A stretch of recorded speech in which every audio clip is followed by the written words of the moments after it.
Bonjour tout le monde, merci d'avoir bravé le froid pour être ici, pour entendre parler de cinéma québécois et du Front de libération du Québec. Je voudrais remercier tout d'abord nos deux partenaires principaux, donc d'abord la librairie Poirier de nous accueillir ici dans leurs locaux et la Société Saint-Jean-Baptiste qui organise l'événement, qui m'a soutenu dans cette activité-là. Je vous rappelle d'ailleurs, si vous êtes membre de la SHB, vous pouvez profiter de 15% de rabais en tout temps à la librairie Poirier. Donc, si vous n'êtes pas encore membre, vous pouvez le devenir au comptoir ici. Donc, merci encore de votre présence. Il y a peut-être d'autres gens qui vont joindre à nous au cours de la discussion. Donc, la conférence va être environ de 45 minutes et il y aura une période de questions ensuite. Donc, si vous avez des questions de notre conférencier, notez-les ou retenez-les et on pourra prolonger la discussion. Merci beaucoup, M. Garel, d'avoir accepté l'invitation. Merci surtout à vous de m'avoir invité, ça fait vraiment très plaisir. Surtout que ça faisait très longtemps que je n'étais pas revenu à Trois-Rivières, donc c'est pour moi... J'ai rarement l'occasion, quand je viens au Québec, de sortir de Montréal, donc c'est formidable. Parfait, donc on a profité de sa présence au Salon du Livre de Montréal, justement pour... Au rendez-vous du cinéma. Au rendez-vous du cinéma. Merci, c'est la précision. Donc, M. Garel, on ne se connaissait pas, c'est notre première rencontre aujourd'hui. Tout à fait. Et c'est justement grâce à cet ouvrage-là que je vous ai connu. Vous êtes français d'origine? Ah, je suis français, parisien et breton. Origine bretonne. Oui, je suis un Parisien de très lointaine origine bretonne. Vous êtes né à Paris en 1956? Exactement. Dans le 18e arrondissement. C'est quoi votre premier lien ou votre premier souvenir avec le Québec? Mon premier souvenir au Québec, la première fois que je prends l'avion de ma vie, j'ai 22 ans et je viens à Montréal avec une amie française mais qui avait vécu au Québec et on visite le Québec, on fait du pouce comme on disait à l'époque, on va jusqu'en Gaspésie, puis on visite Montréal. Et en même temps, moi je suis déjà un militant écologiste et je fais un reportage sur l'écologie au Québec pour un journal qui s'appelait La Gueule Ouverte, qui était un journal lié à Charlie Hebdo de l'époque. Voilà, donc c'est ça mon premier contact avec le Québec, et puis après je rentre en France, je reste un mois ici. Voilà. Vous aviez quel âge environ? 22 ans. Ok. J'ai 22 ans, 78. Et lui, c'est mon premier grand voyage. J'avais déjà voyagé en Europe, mais en voiture, mais je n'avais jamais quitté le continent européen. Donc c'est effectivement un choc, premier décalage horaire, premier pays différent, contact avec une autre réalité. Voilà. Ça m'a tout de suite plu. Vous êtes devenu un habitué? Alors, je suis revenu en 82 pour une assemblée. J'avais monté une radio libre dans les Yvelines, près de Paris. Et il y a eu en 82, si je ne me trompe pas, une assemblée mondiale des radios communautaires qui a eu lieu à Montréal.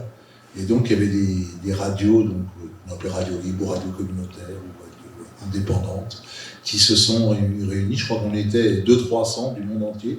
Et à l'époque, l'OFQJ avait beaucoup d'argent. Et il y a 80 Français qui sont venus, qui ont traversé l'Atlantique pour venir à cette réunion. Donc là, j'ai commencé à rencontrer des gens, à parler politique, m'intéresser, puis à voir quelques films, parce que moi, j'étais déjà critique de cinéma en France, et c'est là que j'ai commencé un peu à m'intéresser au cinéma québécois. C'est mal. Vous aviez 11 ans lorsque le général de Gaulle est venu proclamer haut et fort « Vive le Québec libre ». Oui, et c'était pas un ami à moi, donc c'est très amusant de voir la différence de perception qu'il peut y avoir en France et au Québec sur le général de Gaulle. Ici, c'est quasiment un héros de la gauche québécoise et tout, alors qu'en France, c'est celui qui s'est opposé à mai 68, donc c'est ça. Mais voilà, oui. Justement, savoir, c'était quoi vous pensez de cette déclaration qui a fait le tour du monde? C'était plutôt une bonne idée. C'est plutôt une bonne idée qui a... Voilà, c'est... D'ailleurs, Louis Fournier, qui fait la préface du livre, mais qui est surtout l'auteur de FLQ, Histoire d'un moment clandestin, dit que la plus grosse bombe qui a explosé dans les années 60, c'est pas le FLQ, c'est la déclaration du général de Gaulle.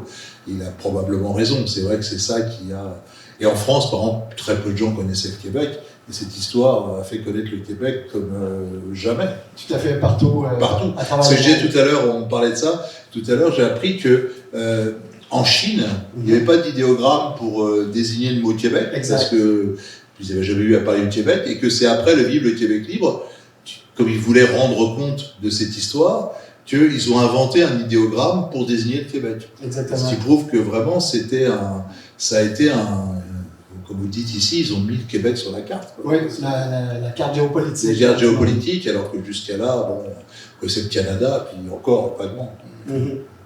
Vous avez été politicien, notamment président du groupe des Verts. Alors le mot politicien en France, c'est un mot péjoratif. OK. On dit homme politique. Homme politique. Un politicien, c'est un magouilleur. Voilà. Donc, vous avez été maire de Paris. Non, j'ai été conseiller de Paris. OK, conseiller de Paris. Restons modestes. Je n'ai jamais été maire de Paris, j'étais conseiller de Paris, c'est-à-dire je faisais partie des 163 élus qui géraient la ville de Paris. Et qu'est-ce que vous retenez de votre expérience politique? Alors, d'abord, moi j'ai fait de la politique dès l'âge de 17 ans, je n'ai pas fait de la politique pour être élu. À l'époque, quand les écolos se présentaient aux élections, on faisait 2%, donc on ne pensait jamais être élu. Puis un jour, à Paris en particulier, notre poids a augmenté, et donc on s'est retrouvés, les plus actifs, les plus anciens comme moi, on nous a dit, faut se présenter, mais ce coup-là, vous allez être élu. Donc voilà, on a été élus. Moi, je suis resté 13 ans à la mairie de Paris, j'ai appris plein de choses, parce que on est en même temps membre du conseil d'administration. Alors moi j'étais membre du conseil d'administration d'un hôpital, de la Tour Eiffel, d'un théâtre. Enfin, donc j'ai découvert des mondes que je connaissais pas ou peu. Donc c'était passionnant. Et puis bon, quand on est élu locaux, on a, à mon avis, c'est plus intéressant que d'être député parce qu'on voit très concrètement les choses. Quand on décide de planter des arbres, on voit les arbres. Quand on décide d'élargir une rue, on voit. Quand on décide de supprimer des stationnements de voitures, on le voit. Enfin, tout ça est concret. Et puis, on a la chance que Paris, c'est le plus gros budget d'une collectivité locale en Europe. C'est 10 milliards d'euros, donc c'est énorme. Il y a 55 000 fonctionnaires, c'est une grosse machine. Alors, c'est sûr qu'au début, quand tu arrives de groupe écolo et tout, tu découvres ça, c'est une machine que tu as du mal à gérer, mais quand tu comprends comment ça fonctionne, ça peut faire beaucoup bouger les choses. Quelle est votre position ou votre compréhension de la question nationale québécoise? Écoutez, moi j'ai toujours été dans les écolos en France traditionnellement ont toujours été favorables aux groupes indépendantistes français, c'est-à-dire les Bretons, les Corses, les Occitans, les Alsaciens et tout ça. Donc moi quand je suis arrivé au Québec, j'avais un a priori favorable. Et puis comme je suis historien de formation, j'ai lu des livres sur l'histoire du Québec et j'ai compris qu'effectivement il y avait une oppression qui existait et que ça serait très bien si le Québec devenait indépendant. Donc j'ai toujours soutenu la cause indépendantiste québécoise, à condition que ce ne soit pas un nationalisme fermé. Mathieu Bock-Côté, c'est pas mon ami. Mais voilà, si c'est un comme d'ailleurs le concevait, moi le feltiste que j'ai le plus connu, c'est Francis Simard. C'est quelqu'un qui avait une vision très ouverte. Par exemple, en faveur des autochtones, en faveur des immigrants, etc. Ou ce que disait Pierre Falardeau, que ce soit blanc, rouge, jaune ou noir, si t'es indépendantiste, je t'aime, si tu ne l'es pas, je t'aime. Et ça, je suis d'accord avec ça. Je ne suis pas d'accord pour avoir, et c'est valable pour le Québec, pour les Bretons, les Kurdes ou je ne sais quoi, si c'est un truc ethnique en disant, si vous avez 3-4 générations de sang, de tel truc, vous êtes bien, puis sinon vous pouvez aller dehors. Ça, c'est pas ma conception de l'indépendance. Oui, je comprends parfaitement. On va parler de cinéma. Quel est le premier film québécois qui a retenu votre attention? Ça, je serais bien incapable de le dire.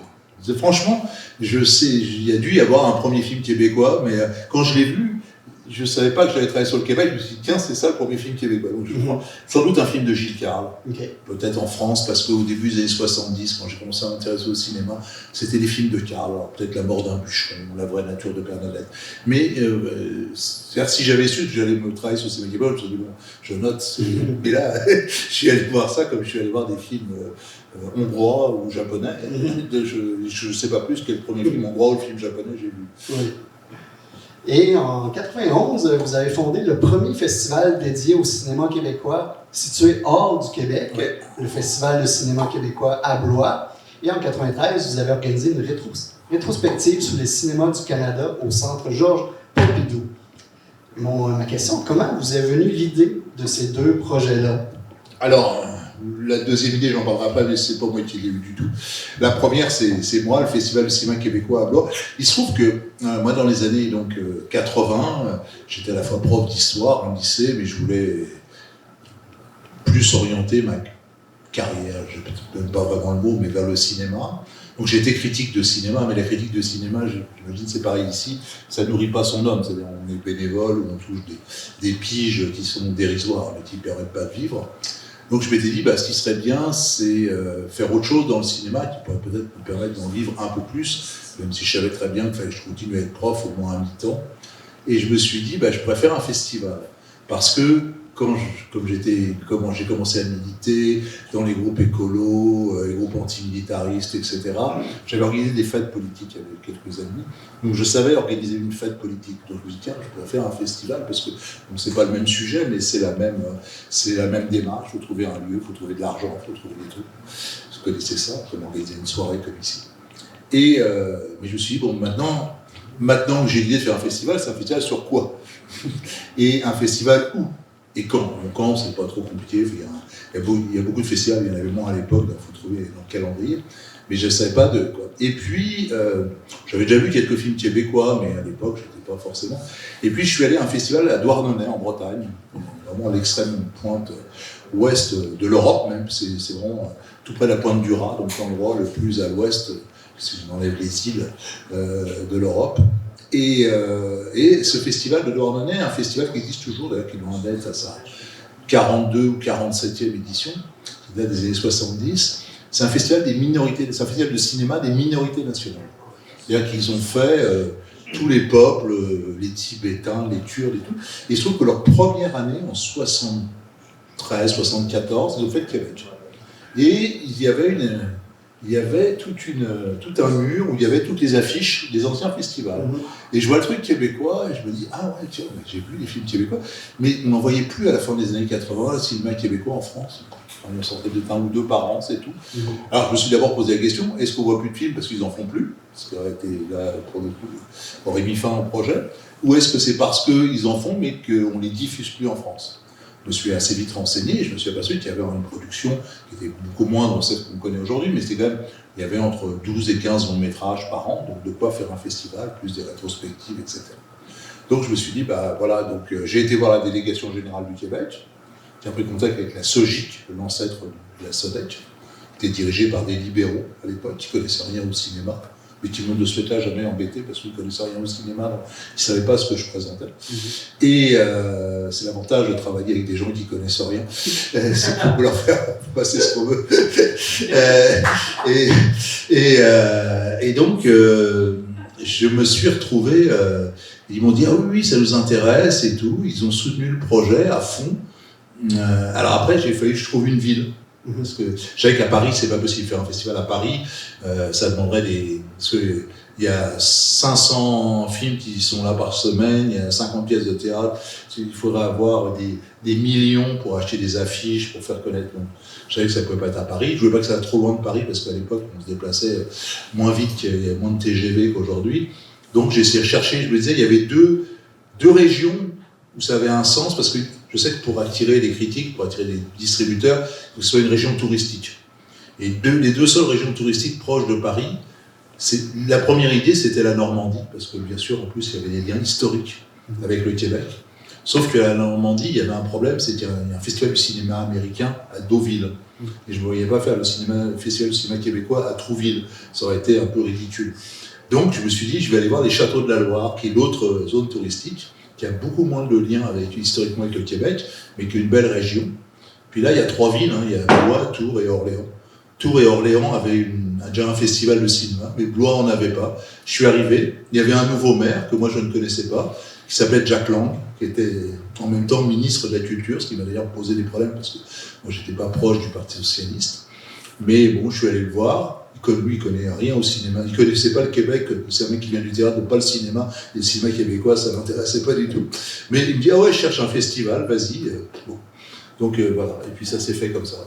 Et ça a super bien marché pendant 6 ans, jusqu'à temps que le Parti québécois prenne le pouvoir. Que là, il y a des gens qui connaissent le cinéma, mais surtout des gens à qui on a coupé les budgets et qui décident d'arrêter le festival. qui marchait. On attirait 13, la dernière année, on a fait 13 000 spectateurs en 5 jours. Donc c'est là où j'ai abrité des libéraux. Et lors On n'est jamais trahi par ses amis. C'est ça le problème. Lors de ce festival, est-ce que des réalisateurs ou des personnalités du monde de cinéma québécois se sont présentés? Et quels sont vos meilleurs souvenirs? Ah non, mais il y en avait 25 chaque année. À l'époque, j'avais des billets d'avion, j'avais 25 Québécois chaque année. Je pense qu'il y a... Alors, il y a certains qui sont... Pierre Falardeau est venu 4 fois, je crois. Francis Simard 2 fois. Mais je voudrais plutôt que tu me demandes ceux qui ne sont pas venus. Hein. Gilles Thiard, parce que chaque année, non seulement que moi j'étais historien, c'était un truc très ambitieux que plus personne fait actuellement. C'est que je présentais la quasi-totalité des films de fiction, des longs métrages de fiction, pas mal de documentaires, mais en plus chaque année, je faisais une rétrospective intégrale d'un cinéaste. Donc on a fait Denis Arcand, Gilles Thiard, Léa Paul, qui est-ce qu'on a fait? Jean-Claude Labrec, Michel Brault, Roch Demers. Donc on présentait, moi je présentais 100 films chaque année. C'était un énorme barnum. Et puis ça a tout de suite pris, ça a marché, les gens sont venus très vite. Vous avez mentionné Pierre Falardeau, vous avez utilisé justement un de ses films là, comme couverture de votre ouvrage. Ouais. Est-ce que vous pouvez nous dire quelques mots sur votre perception de ce cinéaste militant? Il se trouve qu'un peu par hasard, parce que c'est l'année où sort le film, en 91, enfin il est sorti en 90, moi je présentais les films souvent avec un an d'écart, parce qu'ils sont sortis au Québec, puis après moi je les présentais en France. Ces films-là, pour la quasi-totalité, n'étaient jamais sortis en France. Donc je vois le parti, je trouve le film formidable, et je décide de faire mon film d'ouverture. À l'époque, je sais vaguement qui est Pierre Falardeau, je connais pas du tout Francis Simard, et je les invite tous les deux. Pour octobre. Pour octobre. Non, pour le parti. Ok, le parti. Pour octobre, je les ai réinvités. Okay. Alors, 2 anecdotes là-dessus, si on va faire des anecdotes, c'est assez drôle, c'est que ça a failli être la fin du festival la première année, parce que donc, Pierre, Francis sont là, Jack Lang est là, Charles Denis qui représente la SOGIC, donc ancien membre, enfin qui était le directeur de la communication de Robert Bourassa pendant les années 70, que je ne savais pas, sont là, et j'invite tous ces gens-là à la table d'honneur au château de Blois pour faire le soirée d'ouverture. Et le lendemain, il y a un ami journaliste qui vient me voir et dit: tu sais que Charles Denis, c'était un ami personnel de Pierre Laporte, et que tu l'as fait dîner avec Francis Simard, qui est un des 2 types accusés d'avoir assassiné. Donc, si tu veux, et par contre, j'ai aucune remarque, il n'y a pas eu de vague aussi bien. Rétrospectivement, j'aurais dit, je ne vais pas les mettre à la même table, mais je ne savais pas, donc j'ai fait ça un peu. Voilà. Et puis, je me suis lié d'amitié. Mais l'autre chose qui était drôle, c'est que au festival, il y avait notre attachée de presse, qui s'appelait Michel Latraverse, qui est la sœur de Louise Latraverse. Elle était en France, ils étaient 2 à l'époque, une Française et elle. Elle était amie avec José Arthur, alors ça ne vous dit rien, mais c'était quelqu'un qui a fait de la radio, une émission qui s'appelait le Pop Club, qui a dû durer 40 ans à la radio, à France Inter, tous les soirs de la semaine. Il y avait le Pop Club. Et José Arthur, c'était un type, moi je l'ai rencontré, il venait chaque année, parce qu'il était ami à notre attaché de presse, et il faisait une émission en direct. Alors il arrivait, il y a une fille qui lui a préparé des fiches, il regardait les fiches, puis après il avait l'impression qu'il connaissait tout ça par cœur, alors il ne savait même pas qui c'était. Mais bon, je sais qu'au Québec, surtout encore en 90, c'était encore récent, l'histoire d'Octobre, l'affaire Laporte, tout ça était quand même marché sur des œufs. Donc l'émission avait lieu en public.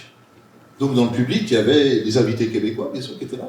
Et donc la première année, parmi les personnalités interrogées par José Arthur, il y a Francis Simard et Pierre Falardeau. Les premières questions de José Arthur, avec un grand sourire: alors, ça fait quoi d'étrangler un ministre? Waouh! Là, j'ai senti un blanc. Mais lui, il rigolait. C'était presque à la blague, en disant ça doit être jouissif, tu vois, d'éliminer un type comme ça. Et Francis a eu aussi un blanc. Enfin, il y a eu une espèce de malaise, bon, qui après n'a pas continué, mais je me suis dit, oh là, jamais au Québec, quelqu'un aurait posé une question, là, comme ça. Ça fait quoi d'étrangler un ministre? Et ça a été, bon, voilà, c'était ça. Puis après, moi, je me suis lié d'amitié avec Pierre et Francis. Ils sont revenus, surtout Pierre est revenu plusieurs fois, Francis est revenu pour octobre, et puis quand je venais à Montréal, je les voyais. À l'époque, je suis tombé en amour avec une Québécoise à cette époque-là, donc il y a une année, je suis revenu 7 fois au Québec, donc j'avais le temps de voir les gens. Voilà, et puis voilà, c'est pour ça que le festival, après, j'ai continué chaque année, et moi j'étais prêt à le continuer, puis un jour on m'a dit, on n'a plus d'argent, on veut bien le faire une année sur 2. Moi, une année sur 2, ça ne marchera pas, parce que moi, en plus, ce qui était vraiment ridicule, parce qu'au départ, c'était quasiment la SOGIC qui payait tout. Un peu la ville de Blois, mais pas beaucoup.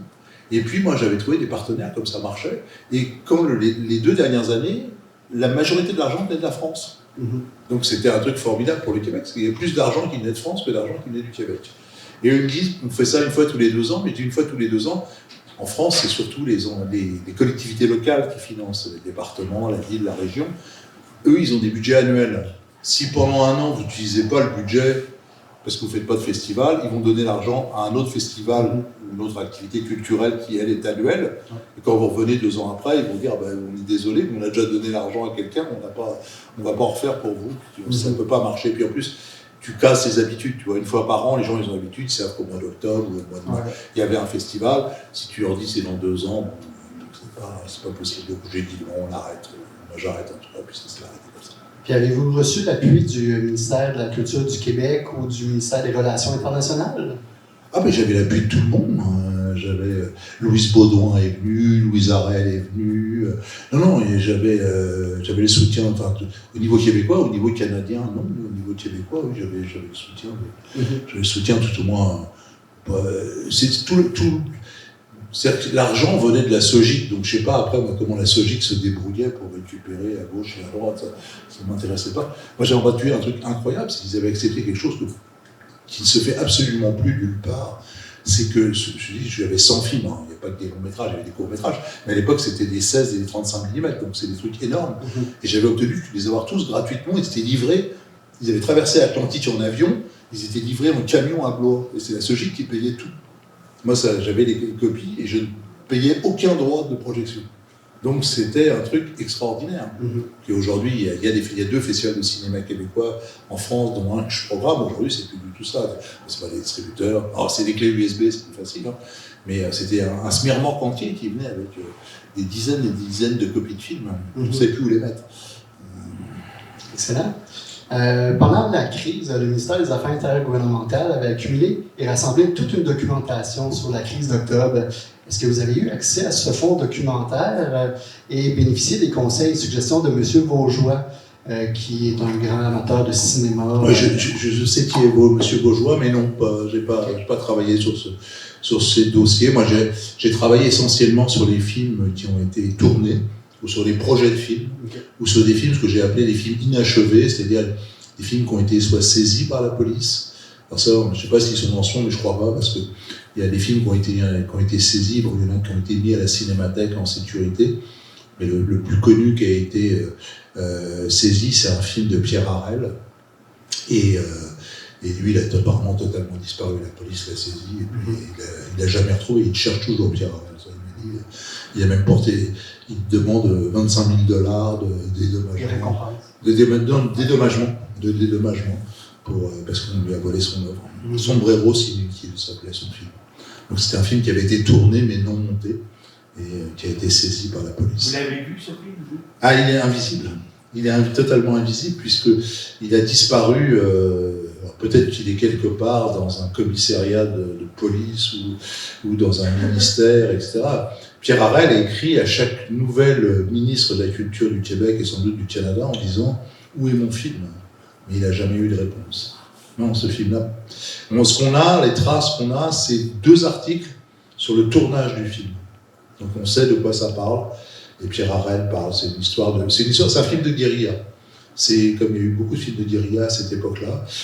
C'est des jeunes qui sont dans un bois et dont le chef est un espèce de Christ joué par Pierre Harel lui-même et qui engage une guérilla avec une armée. Je ne sais pas si elle est définie. Voilà, c'est tout ce qu'on sait du film. Mais ce film n'a jamais été montré. Par contre, l'autre film qui a été saisi s'appelle The Storm. C'est un film qui est célèbre parce que c'est là d'où viennent les images des 2 feltistes avec des tiéfés palestiniens qui ont été filmés en Jordanie. Là, il a été saisi aussi par la police, mais lui, il était terminé quand il était saisi. Ils n'ont pas eu de chance, ils ont fait... Le jour où ils font la projection de presse, c'est le jour de la loi sur les mesures de guerre. Donc la police arrive, embarque le film, parce qu'ils voulaient savoir qui étaient ces 2 types. Parce qu'ils étaient sous tiéfés palestiniens, ils n'étaient pas identifiables.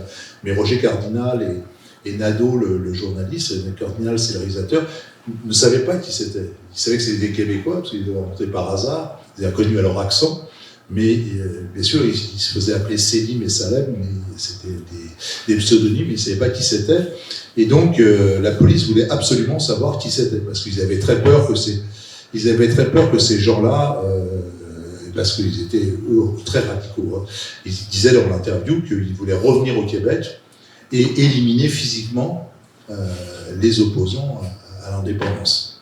Donc c'était un discours très radical. Donc, la GRC voulait savoir qui c'était, mais les réalisateurs ne le savaient pas. On a su bien plus tard qui c'était. C'était deux jeunes membres du réseau Geoffroy qui étaient partis à New York et qui d'ailleurs, c'est assez drôle, je le dis dans le livre, les gens du réseau Geoffroy qui sont allés à New York se sont réfugiés chez quelqu'un qui est très connu ici, qui s'appelle Judith Jasmin, qui était la correspondante de Radio-Canada à New York. C'est elle qui les a hébergés. Je pense que si ça s'était su quand elle était en activité, ça aurait été problématique pour la suite de sa carrière. Et ensuite, il y en a 2 qui ont détourné un avion pour aller à Cuba, et 2 autres qui sont partis en Palestine. À l'époque, les groupes révolutionnaires allaient s'entraîner, donc ils se sont entraînés avec des Japonais, avec des Allemands de la fraction Armée Rouge, des Japonais de l'Armée Rouge. Et eux, ils étaient vraiment... C'est d'ailleurs un des 2 qui a tué Bachand. C'est un de ces 2 types qui est venu à Paris assassiner Bachand. Donc c'était des gens qui étaient prêts à aller très très loin. Quelle perception aviez-vous des événements entourant le Front de libération du Québec avant vos recherches? C'est-à-dire, quand tu dis avant mes recherches, avant que je fasse le festival et tout, je savais qu'il y avait eu un FLQ, mais je ne savais pas du tout ce que c'était. Donc avant mes recherches, je ne savais pas grand-chose. Puis je me suis mis à lire. Le premier livre que j'ai vraiment lu, c'est le livre de Louis Fournier. Enfin, c'était la première édition. C'est vraiment le livre sur l'histoire du FLQ. L'histoire du mouvement clandestin. C'est ça, voilà, l'histoire d'un mouvement clandestin. Il en a fait 3 éditions. Oui. Il a travaillé 50 ans là-dessus. Louis, vraiment, il connaît. Lui, c'est vraiment... Il vous dit non, la bombe, c'est pas à 16h42, c'est à 18h23 qu'elle a sauté. Il vous dit c'est Alfred, Jean et machin qui étaient dans la voiture, celui qui a déposé la bombe, c'était lui. Il a identifié 250 feltistes et je pense qu'il a dû en interroger 240 à peu près. Ce qu'il n'a pas interrogé, c'est soit quelques-uns qui sont morts, soit quelques-uns qui ne veulent surtout pas. Il a même révélé des noms. Par contre, c'est lui qui a révélé dans sa dernière édition le nom des 3 responsables de la CONI, le journal du FLQ, qui est le premier journal du FLQ, celui entre 63 et 66, que la police n'avait jamais identifié. Et eux, ils n'ont jamais été arrêtés. C'était étanche, ils n'avaient pas le lien avec les groupes qui posaient des bombes, ils faisaient un journal, ils revendiquaient, mais ces 3 étaient aussi des gens liés à parti pris. Qui souvent, il y a eu plusieurs journalistes de parti pris qui écrivaient sous pseudonyme dans la CONI. C'était les mêmes, mais bien sûr sous un autre nom. Et ces trois garçons n'ont jamais été inquiétés par la police et il a fallu attendre 2020, 50 ans après, pour qu'on donne leur nom. L'ouvrage que vous venez de publier est à l'origine issu de votre projet de thèse de doctorat. Comment vous est venu le goût de travailler sur un tel sujet? C'est ce que je vous disais tout à l'heure. Je rencontre Pierre Falardeau, Francis Simard, il parle beaucoup du FLQ, bien entendu. Donc ça m'intéresse. Moi, je suis très j'ai toujours été membre de partis non violents et pacifistes. Mais je me souviens dans les années 70, la question de est-ce que pour nos idées on doit aller jusqu'à la lutte armée, c'était une question qu'on se posait beaucoup. C'est une question que se posait beaucoup. Et moi, j'ai jamais eu cette tentation, mais j'ai toujours eu de l'admiration pour des gens qui allaient jusqu'au bout, qui mettaient leur vie en jeu. Même si souvent c'était pour faire des conneries, mais bon, voilà. C'est pas des gens qui tergiversaient, ils allaient jusqu'au bout. Et donc, j'avais de l'admiration. Puis bon, le FLQ, qui garde beaucoup de sympathie, contrairement à plein de groupes terroristes de l'époque, ils n'ont jamais fait des attentats à vogue, ils n'ont jamais mis une bombe dans un supermarché ou dans un café, ils n'ont jamais mitraillé un défilé de soldats, enfin, ils n'ont jamais fait ce genre de choses. Il y a eu 10 morts pour l'histoire du FFTU, et à part la mort de François-Mario Bachand, qui elle, a été programmée, etc., les 9 autres, il y a l'histoire de la porte qui est un peu compliquée, mais les 8 autres, en tout cas, c'est des accidents. Hein, c'est pas, voilà, c'est malheureusement, alors c'est ça d'ailleurs qui fait la limite de la lutte armée, c'est que malheureusement, c'est que la plupart de ces morts par accident, c'était des secrétaires, c'était des gardiens, c'était pas du tout des...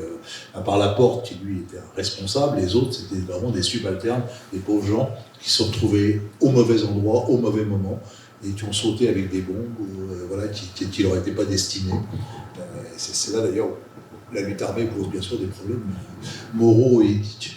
Et donc moi voilà, donc j'avais fait des études d'histoire, j'avais déjà préparé un doctorat d'histoire sur l'antimilitarisme en France de mai 68 à mai 81. J'étais un responsable des mouvements antimilitaristes en France à cette époque-là. Et donc après je reprends des études de cinéma, et puis j'arrive au niveau du doctorat, donc il fallait que je trouve un sujet de thèse, et puis je me dis, je m'étais aperçu qu'il y avait beaucoup de films sur le FFTU, beaucoup plus que sur n'importe quel autre événement historique au Québec. Puis bon, le cinéma québécois, c'était mon sujet, donc je n'avais pas fait un truc sur le cinéma guatémaltèque, parce que je ne connais pas grand-chose. Et donc je me suis dit, pourquoi pas faire ça? J'en parle à mon directeur de thèse, qui était Jean Gilly, qui est grand spécialiste du cinéma italien, mais qui était venu plusieurs fois à Montréal, donc connaissait un peu le cinéma québécois. Il dit, ouais, c'est un bon sujet et tout. Donc je commence à travailler là-dessus. À l'époque, je trouve une 60aine de films. Et puis, je fais une petite rétrospective à la Cinémathèque québécoise, donc c'était en 2000, donc pour le 30e anniversaire des événements d'octobre. Et puis, je me dis, maintenant, il faut que je rédige ma thèse.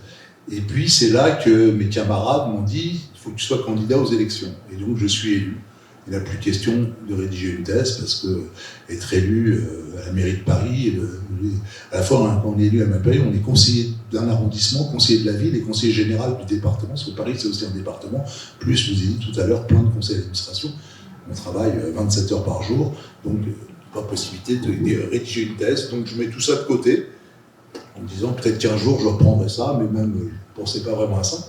Et puis, en 2014, je ne me représente pas parce que je fais partie d'une organisation, puis c'est ma conviction qu'au bout de 2 mandats, 3 mandats, il faut arrêter pour laisser la place à des nouveaux. Et puis, je fais autre chose, je travaille dans la francophonie, dans le cinéma, etc. Et puis, il y a une bénédiction qui s'appelle la pandémie. Et donc, il me donne du temps. Il me donne du temps pour écrire, et je me reprends ça au début, en échange avec Louis Fournier. Si je lui parle, elle me dit, ouais, t'as fait. Alors je lui envoie ma liste de la 60aine de films que j'avais trouvés à l'époque. Et puis, puis je lui dis, je vais lui écrire quand même quelques lignes pour chaque film, pour lui dire pourquoi parce que bon, il y a des films évidents, Octobre, Les Ordres, on sait bien, mais il y a plein de films où c'est juste une image, c'est juste une réflexion et tout. Donc, je commence à écrire comme ça. Puis ça a fini par 600 pages. Parce qu'entre-temps, je suis passé de 60 films à quasiment 250. Donc, parce que, les cinéastes avaient continué à tourner. 2, j'avais un outil que je n'avais pas à la fin des années 90, qui est un outil formidable pour des chercheurs qui s'appelle Internet. Bon, je sais bien, il y a des gens qui critiquent Internet, mais surtout quand on est un chercheur français qui travaille sur le Québec. Moi, avant, quand j'avais un truc, il fallait que je traverse l'Atlantique pour aller vérifier si c'était vrai. Voilà. Maintenant, je tape ça en 30 secondes, je sais. Des fois, on ne trouve pas, mais on trouve souvent quand même. Et je trouve des films militants qui circulent, des trucs sur YouTube et tout ça. Et voilà, puis Louis Fournier m'aide. Il y a 4 personnes qui m'ont beaucoup aidé dans mes recherches, enfin 5 même. Ralph Alawani, qui est le directeur littéraire de Somme Toute, mais qui en a pas une critique de cinéma. Michel Coulombe, qui est critique à Radio-Canada, et qui est un vieux copain qui est venu à Blois chaque année, qui connaît très très bien le cinéma québécois, sans doute un de ceux qui le connaît le mieux. Félix Rose, qui travaillait sur les roses, et qui lui avait des archives. Il a 500 heures d'archives, d'images. Même des fois, il m'envoyait des trucs, il dit, moi je ne peux pas travailler sur les roches, je ne peux pas travailler sur des trucs qui n'ont jamais été montrés, tu vois, sinon j'en sortirai jamais. Louis Fournier, et puis un salarié de la Cinémathèque québécoise, qui est aussi un historien, il s'appelle Michel Martin, qui a en particulier fait le scénario du filmÉrienne de Jean-Claude Labrec, sur l'histoire duÉrienne, donc qui connaît très bien le cinéma des années 60-70, qui est quand même le moment où on fait le plus de films sur le sujet. Et qu'est-ce qui vous a surpris le plus dans vos découvertes, dans vos recherches? C'est ce que j'ai dit pratiquement tout de suite, c'est que il y a très peu de films historiques sur l'histoire du Québec, pour des raisons essentiellement financières. Par exemple, je ne connais aucune fiction sur la conquête de 1760. Sur la révolte des Patriotes, il y a eu tardivement le film de Brault et de Suite Falardeau, mais il y en a 4 ou 5, hein, c'est pas un film de Marcel Carrière, quelques jours j'en parle dans le livre, mais c'est vraiment une poignée. Sur la pendaison de Louis Riel, aucune fiction. Sur les insoumissions, pendant la Première et Deuxième Guerre mondiale, il y a quelques films, mais quelques films. Sur par exemple l'internement des Italiens pendant la Seconde Guerre mondiale, aucun film. Le débarquement de Dieppe, aucun film de fiction, des documentaires, mais de fiction. Et là, d'un seul coup, sur le FLQ, alors, quand je dis le FLQ, c'est pas qu'octobre, hein, parce qu'en fin de compte, je me suis aperçu que j'ai fait la moitié des films parlent d'octobre, mais l'autre moitié parle d'autre chose. La Révolution tranquille. La Révolution sociale, la maison du pêcheur, la mort de Jean Corbeau, enfin des choses qui ne sont pas liées directement à octobre, qui précèdent généralement octobre. Et là, je me dis, mais il y a beaucoup de films. Et donc, en cherchant, là, j'ai trouvé 50 films consacrés au FLQ, fiction et documentaire, pas d'animation. Depuis, j'en ai trouvé une animation, ce sera pour la réédition. Mais j'ai pas trouvé d'animation. Et 200 autres films qui évoquent le FLQ d'une façon, alors ça peut être des fois une phrase, ou une photo, un dialogue, puis il y a toutes sortes de films, il y a des films de science-fiction, des comédies policières, des films militants bien sûr, ça il y en a un paquet, mais il y a tout, des romances, des fois et là alors ça c'est très peu dans le livre, mais ça sera dans la réédition aussi, c'est que par exemple là j'ai trouvé, c'est quand même très étonnant, que il y a eu une quinzaine de films, ce que vous appelez des films de face, des films érotiques entre 68 et 74. J'en ai trouvé 6 où il y avait des références au FLQ. C'est incroyable, parce que dans le cinéma érotique, a priori, on se dit, pas vraiment de raison.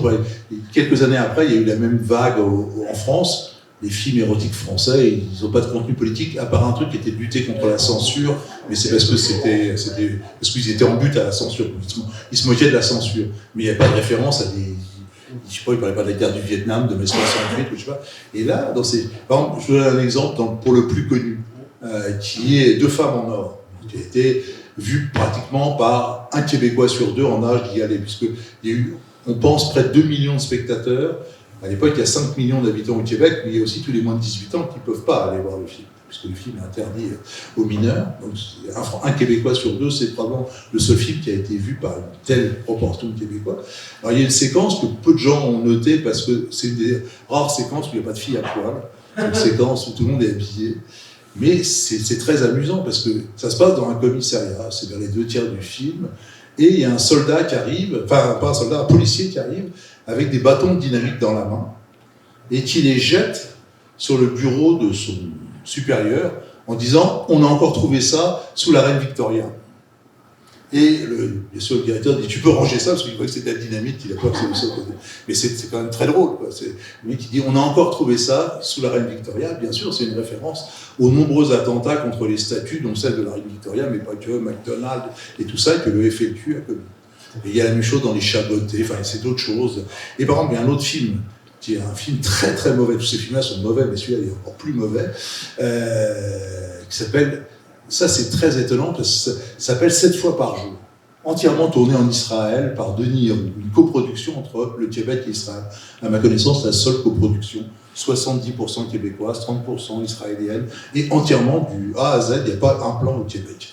C'est l'histoire d'un Québécois qui est donc architecte, si je me souviens bien, à Tel Aviv. Et il a un gros problème, c'est que il est tellement beau que quand c'est Jean Coutu qui joue ça, il est tellement beau que, c'est pas vraiment le cas dans le film, enfin, c'est ça dans l'histoire, que toutes les femmes qui croisent lui sautent dessus. Et donc il en peut plus. Il en peut plus, donc il va voir une psychanalyste qui, pour essayer de sortir de ce truc-là, qui bien sûr est une belle femme qui lui saute dessus. Voilà, là, c'est un scénario brillant. Et à un moment, ce personnage, ah oui, ce personnage s'appelle Adam et la spécialiste s'appelle Eva. Je sais pas si vous voyez, Adam et Eva. Vous voyez, il y a plein de références comme ça. Et à un moment, ils sont dans un jardin qui s'appelle le paradis. Et donc, à un moment, le personnage principal, donc le Adam du film, rencontre un ami qui débarque dans l'histoire, on ne sait où, mais ça, c'est pas très grave dans ce genre de film. Il y a des trucs de scénario complètement absurdes, des personnages qui arrivent, qui disparaissent, des trous, des machins, des bouts de dialogue qui sont commencés, qui sont jamais finis, enfin, ils s'en fichaient complètement. Le principal, c'était combien de filles à poil allaient passer dans le film, c'était ça, le reste, il n'y avait pas beaucoup d'importance. Et à un moment, le personnage principal, donc son ami lui dit, est-ce que tu serais nostalgique du Québec? C'est la première fois qu'on parle du Québec dans le film. Reste pas du tout ça. Et le personnage principal répond, oui, je crois que tu as raison, surtout avec tout ce qui se passe en ce moment, j'aimerais vraiment être là-bas. Phrase qui peut paraître anodine, sauf que quand j'entends ça, ça fait tilt, le film sort en 71, je vais dans le grand dictionnaire de Turner, où il y a toutes les heures de tournage, et je vois que le film est tourné entre le 25 octobre et le 22 novembre 70. Donc quand le personnage dit ça, c'est j'aimerais être là avec tout ce qui se passe, c'est des événements d'octobre.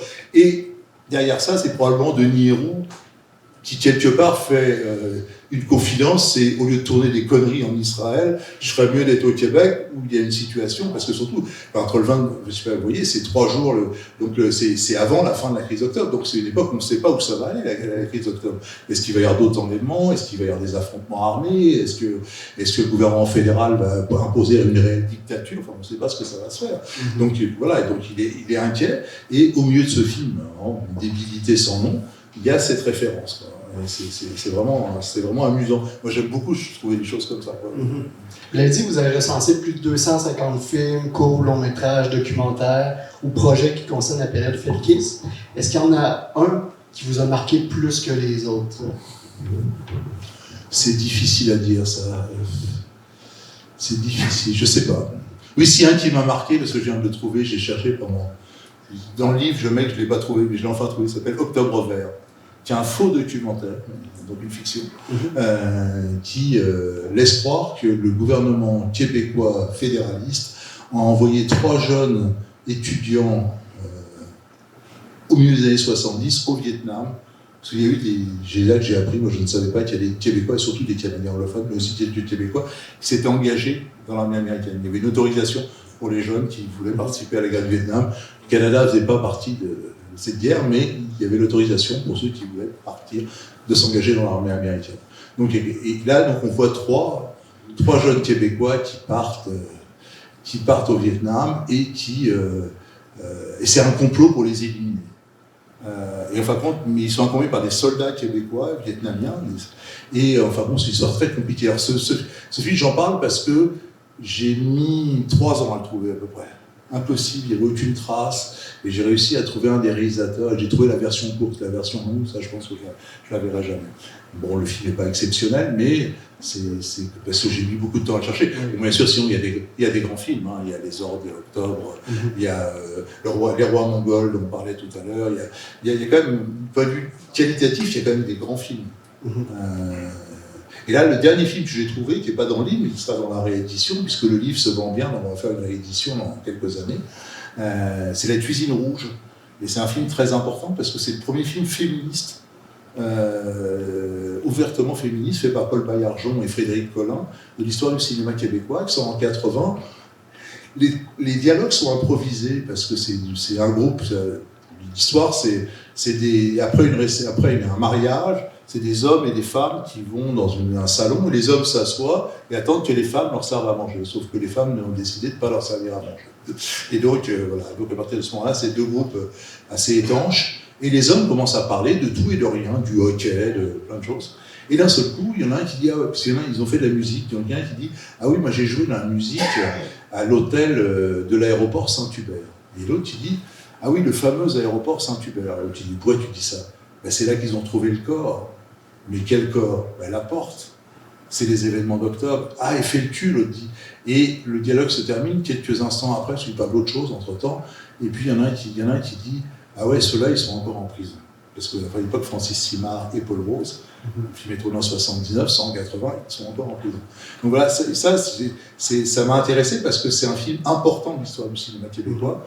C'est pas forcément un film passionnant, mais c'est un jalon, et dans lequel, a priori, on n'aurait pas pensé trouver, parce que c'est pas le but du film, quelque chose sur le FLQ, et en fin de compte, 10 ans après, on trouve quelque chose. Donc ça, c'est le dernier que j'ai trouvé. Donc, c'est le petit dernier. Intéressant, je ne le connaissais pas, celui-là. Non, mais c'est un film qui est dans toutes les histoires du cinéma comme étant le premier film féministe, fiction. Il y a des documentaires d'Anne-Claire Poirier avant, mais la première fiction féministe québécoise, c'est ce film-là. On a parlé un peu tout à l'heure, vous avez retracé 18 œuvres inachevées. Oui. Avez-vous d'autres exemples à nous donner et pourquoi ces films-là ont été abandonnés Alors, c'est presque des cas particuliers à chaque fois. Il y a des films qui ont été saisis, il y en a deux que j'ai cités là. Oui. Il y a des films qui n'ont pas été finis faute d'argent. Il y a des films qui ont été amputés. Alors j'en ai trouvé un qui n'est pas dans le livre qui va l'être. Un film qui s'appelle, une production de l'ONF, un documentaire qui s'appelle À l'heure de la décolonisation, où j'ai appris par un livre qui a été fait sur Hubert Aquin, un livre récent, de Gabrielli, je crois, s'appelle l'auteur, que Aquin avait collaboré à ce film, ce qui n'est pas du tout dans le générique, et qu'il avait interviewé Albert Memmi, qui était un des grands penseurs de la décolonisation, comme Frantz Fanon, etc. Et que cette partie-là du film a été entièrement scrappée. Donc le film est ce film est sorti, mais sans ce morceau-là. Donc il y a des fois des censures totales, des censures partielles, des films saisis, des films jamais terminés, mais dont il existe des images, parce que dans les films non terminés, j'ai distingué ceux qui étaient à l'état qui avaient commencé à être tournés, ou qui avaient été tournés mais jamais montés, et les projets qui, eux, étaient pour le coup des scénarios, des projets de films, mais qui n'ont jamais été commencés à être tournés. Parmi les films d'une certaine rareté qui ont un retentissement, il faut mentionner celui de Mark Blandford, sorti en 1975, produit pour la BBC, qui actuellement est disponible. Pouvez-vous nous dire si vous avez réussi à mettre la main dessus et nous rappeler la réaction de Trudeau à sa sortie? Alors là, je ne sais pas. Je me souviens plus de la réaction de Trudeau. Ce que je sais, c'est que tous les films, à part Octobre Vert, parce que tous les films qui sont là, sauf ceux qui ont été saisis par la police et qui sont en visite, je les ai vus. Donc celui-là, je l'ai vu. Je me souviens, qu'est-ce qu'il a dit, Trudeau? Je me souviens pas. Qu'est-ce qu'il a fait? Dans le fond, le film, ce que j'ai compris, n'est pas disponible parce que Robert Bourassa avait reconnu dans ce film-là qu'il n'y avait pas d'insurrection appréhendée. Je ne suis pas au courant de ça. Là. Je suis preneur de l'information. On cherche toujours ce film-là, en fait. Là, mais s'il est dans le livre, il est je pourrais le retrouver, on l'a vu à la Cinémathèque, probablement. Alors, le problème, c'est que les films les plus rares à la Cinémathèque, il faut aller à Boucherville, les voir dans les archives, sous forme de film, avec quelqu'un qui est fait, ça coûte cher, parce que ça mobilise une personne, vous ne pouvez pas les voir vous-même, parce qu'il ne faut surtout pas... C'est une copie unique. Donc si vous la projetez, si vous l'abîmez, il n'y aura pas d'autres copies. Donc c'est des copies, et donc il faut manipuler avec beaucoup. Je ne sais plus comment je l'ai vu, mais je l'ai vu, ça c'est sûr. Mais je ne connaissais pas cette histoire de Robert Bourassa, reconnaissant que... Parce qu'il y a un autre film qui est très drôle, ça c'est un des trucs les plus absurdes que j'ai vu, je crois que s'appelle October, simplement October 70, hein, une série anglaise, canadienne-anglaise, qui a été faite sur Octobre, et qui a été ensuite doublée en français. Et c'est la série avec Karine Vanasse. Et le moment le plus drôle, c'est quand même, moi j'ai vu la version, j'ai pas vu la version française, j'ai vu la version originale. La version originale, il y a Karine Vanasse, qui joue Carole Devaux, mais qui est censée être une militante du FLQ à l'époque, elle n'est pas encore devenue une informatrice de la police, qui hurle dans l'UQAM, c'est dans l'UQAM, qu'il faut défendre le français, etc., mais elle hurle en anglais. Ce que je trouve un truc, elle hurle en anglais qu'il faut défendre la langue française. Et c'est une actrice québécoise qui joue. Donc là, on est dans le comble quand même de l'absurdité. Oui. Robert Comeau a parlé beaucoup de cette série-là dans son ouvrage, en dénonçant en fait plusieurs raccourcis le film qui ont été faits. Bourré d'erreurs. C'est un très mauvais film. Donc c'est ça, c'est pas très populaire au Québec parce que justement c'est je crois trop d'erreurs dedans. Je crois que c'est même, Radio-Canada ne voulait pas le présenter. Je crois que je ne sais plus s'il l'a présenté, mais Radio-Canada, on va pas présenter cette merde. C'était vraiment, c'est un truc. Ils ont senti le piège. Là. Ouais, ils ont senti. Il me semble qu'on a sous-estimé la question de la participation cubaine à la crise d'octobre. Puis pourtant, tout le monde sait que le gouvernement cubain, les frères Castro, ont favorisé l'accueil des Felkis. Vos contacts au ministère des Relations internationales, peut-être même Jack Lang, vous ont-ils expliqué pourquoi le gouvernement du Canada avait décidé d'exiler à Cuba par un sauf-conduit et ensuite vers la France? Alors ça, j'en parle pas beaucoup parce qu'il n'y a pas beaucoup. Il y en a un maintenant, il y a un film qui vient de sortir qui s'appelle 8e étage, jour de révolte, mais qui n'était pas sorti, enfin, il est à l'état de projet, mais il est sorti entre-temps, et c'est sur l'exil, en particulier de Jack Langto à Cuba. C'est très simple cette histoire. C'est que, mais donc j'en parle pas beaucoup parce qu'il n'y a pas d'autres films là-dessus, mais c'est que le gouvernement... Donc Trudeau a reconnu Cuba, enfin, ce qui n'était pas le cas des États-Unis, et donc c'est allié avec Fidel Castro, et apparemment ils avaient des bonnes relations personnelles. Donc, Castro était à l'enterrement de Trudeau en 2000. Et donc, mais par contre le contraire n'est pas vrai, hein. Trudeau n'est pas bien. Et donc, Castro et Trudeau entretenaient de bonnes relations, et bon, et Castro avait tout intérêt à avoir des bonnes relations avec un des deux grands pays d'Amérique du Nord, parce qu'il était fâché à mort avec l'autre, quand même le plus puissant. Et donc, il savait très bien que les feltistes étaient pour beaucoup fascinés par Cuba, comme une grande partie du mouvement indépendantiste, pour des raisons démographiques, géopolitiques, etc. Et donc, quand il a su que les gens de la cellule Libération voulaient aller à Cuba, il a dealé avec Castro. D'abord, c'est le Canada qui payait tout, parce que Cuba n'avait pas d'argent pour accueillir dans des palaces 5 étoiles une demi-douzaine de feltistes. Mais surtout, c'est qu'il a obtenu de Castro, et ça, tous les feltistes l'ont reconnu et regretté, que, il n'aurait pas d'entraînement militaire, parce qu'il venait là-bas pour avoir l'entraînement militaire, et 2, il ne pourrait plus quitter l'île, sauf pour aller en France, etc., mais pas pour revenir au Canada. Alors que leur objectif, c'était de s'entraîner et de revenir au Canada, reprendre les combats. Et Trudeau a dit, ok, je te les envoie, mais tu les gardes. Parce qu'ils ne feront rien à Cuba. Effectivement, à Cuba, ils ont pas... certains ont été même coupés de la canne à sucre. Mais ils n'ont jamais rien. Et le même scénario s'est produit en Algérie. C'est-à-dire que les trois, ils étaient moins nombreux, les trois qui se sont réfugiés à Alger. Alors, ils ont eu de l'argent pour faire une délégation générale extérieure à Alger, mais ils n'ont jamais eu le droit à un entraînement militaire. Donc c'était ça un peu le truc, c'est qu'en gros, nous on n'en veut plus parce que voilà, foutu le bazar, prenez-les, gardez-les, mais surtout vous les entraînez pas et vous leur permettez pas de rentrer surtout, parce que c'est très bien qu'ils vont commencer. On ne veut plus les revoir. Est-ce qu'il existe des archives cinématographiques ou des films justement au sujet de ces exils, ou sinon sur la participation étrangère à la crise d'octobre? Je pense notamment aux soviétiques, l'influence des soviétiques. À ma connaissance, j'ai jamais vu de film là-dessus. Je crois pas. Puis l'influence des soviétiques, est-ce qu'elle était aussi énorme que ça? Moi, j'ai des doutes là-dessus. Les soviétiques, ils n'avaient pas trop envie d'un bazar. Le Canada était un pays qui, surtout à l'époque de Trudeau, qui avait pris s'était démarqué des États-Unis. Je ne pense pas qu'ils avaient intérêt. Bon, le Québec, plus de Russie, le Québec, c'est loin.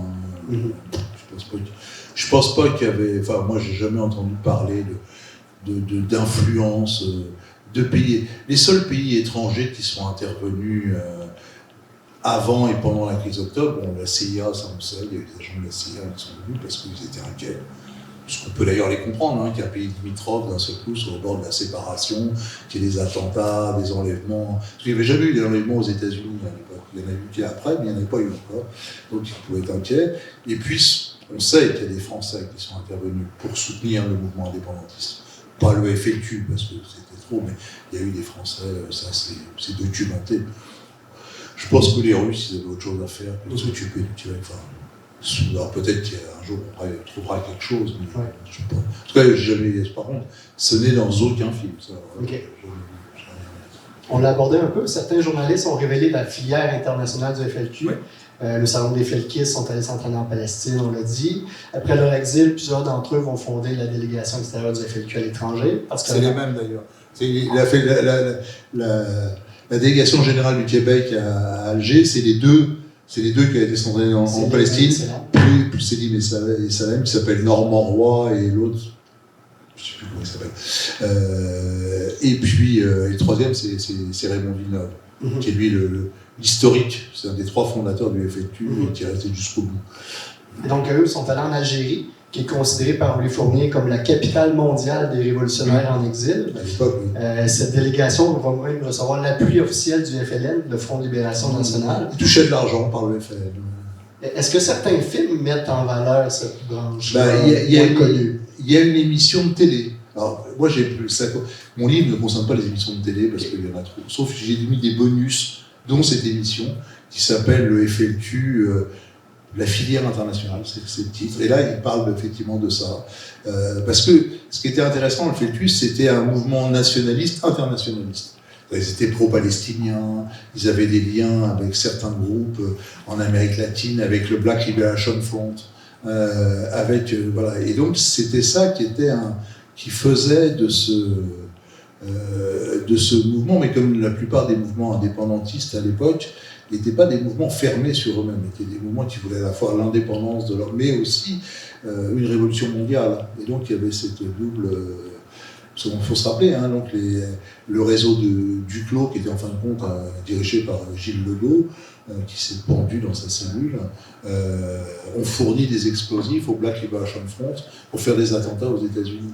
Hein, il y avait des liens comme ça, donc il pas des trucs. Ça a toujours été une toute petite organisation, le FLQ, donc on n'était pas capable d'avoir des structures. Il faut se rappeler, le FLQ, c'est 250 personnes sur 10 ans, hein, donc c'est pas, ils sont jamais plus de 30 en même temps. Donc c'est pas une organisation, c'est pas l'IRA ou c'est pas le TA où il y a une direction militaire, des centaines de personnes organisées comme une armée. C'est pas ça le FLQ. C'est des petits culs qui s'organisent par 3 ou 4 en cellules et puis qui agissent sans savoir trop ce que la cellule d'à côté fait. Exact, il n'y avait pas de structure, il n'y avait pas de chef. Alors la seule structure qu'il y a eu c'est la cognée justement, qui était un peu le lien. Quand un groupe tombait, la cognée est restée pendant 3. Parce qu'en fait, Louis Fournier a déterminé 12 réseaux successifs qui se sont succédés sur ces 10 ans. Et pendant la moitié de ce temps-là, le seul truc qui est resté, c'était la cognée, mais même après, ça a disparu, parce que les journaux ont changé, ça a été d'autres jobs. Trudeau va répondre par la loi des mesures de guerre, qui est pour la première fois invoquée en temps de paix au Canada, donc depuis la Première Guerre mondiale. Vous voyez sur mon gilet Gérald Godin enfermé, il y a eu 500 personnes, 3500 perquisitions. Comment est présentée la loi des mesures de guerre dans la majorité des œuvres cinématographiques? C'est une critique frontale. Il y a assez peu, on entend un ou deux témoignages de gens dans des trucs anglophones traduits en français, de gens qui défendent la loi des mesures de guerre, mais sinon c'est tout. Ça a été quand même je pense que ça a plus marqué les Québécois que la mort de Laporte. La loi des mesures de guerre, quand on voit, c'est quand même quelque chose, et c'est à juste titre, hein, c'est pas simplement au Canada. À ma connaissance, aucun autre pays démocratique n'a imposé des lois de mesures de guerre en temps de paix. Voilà. Même la France, pendant la guerre d'Algérie, Dieu sait si c'était autre chose que l'OAS ou le FLN, c'était autre chose que le FLQ. Hein. Enfin, c'était des réseaux pieux et des morts, hein. Ils en ont fait. Ils n'y allaient pas avec le dos de la tuyère.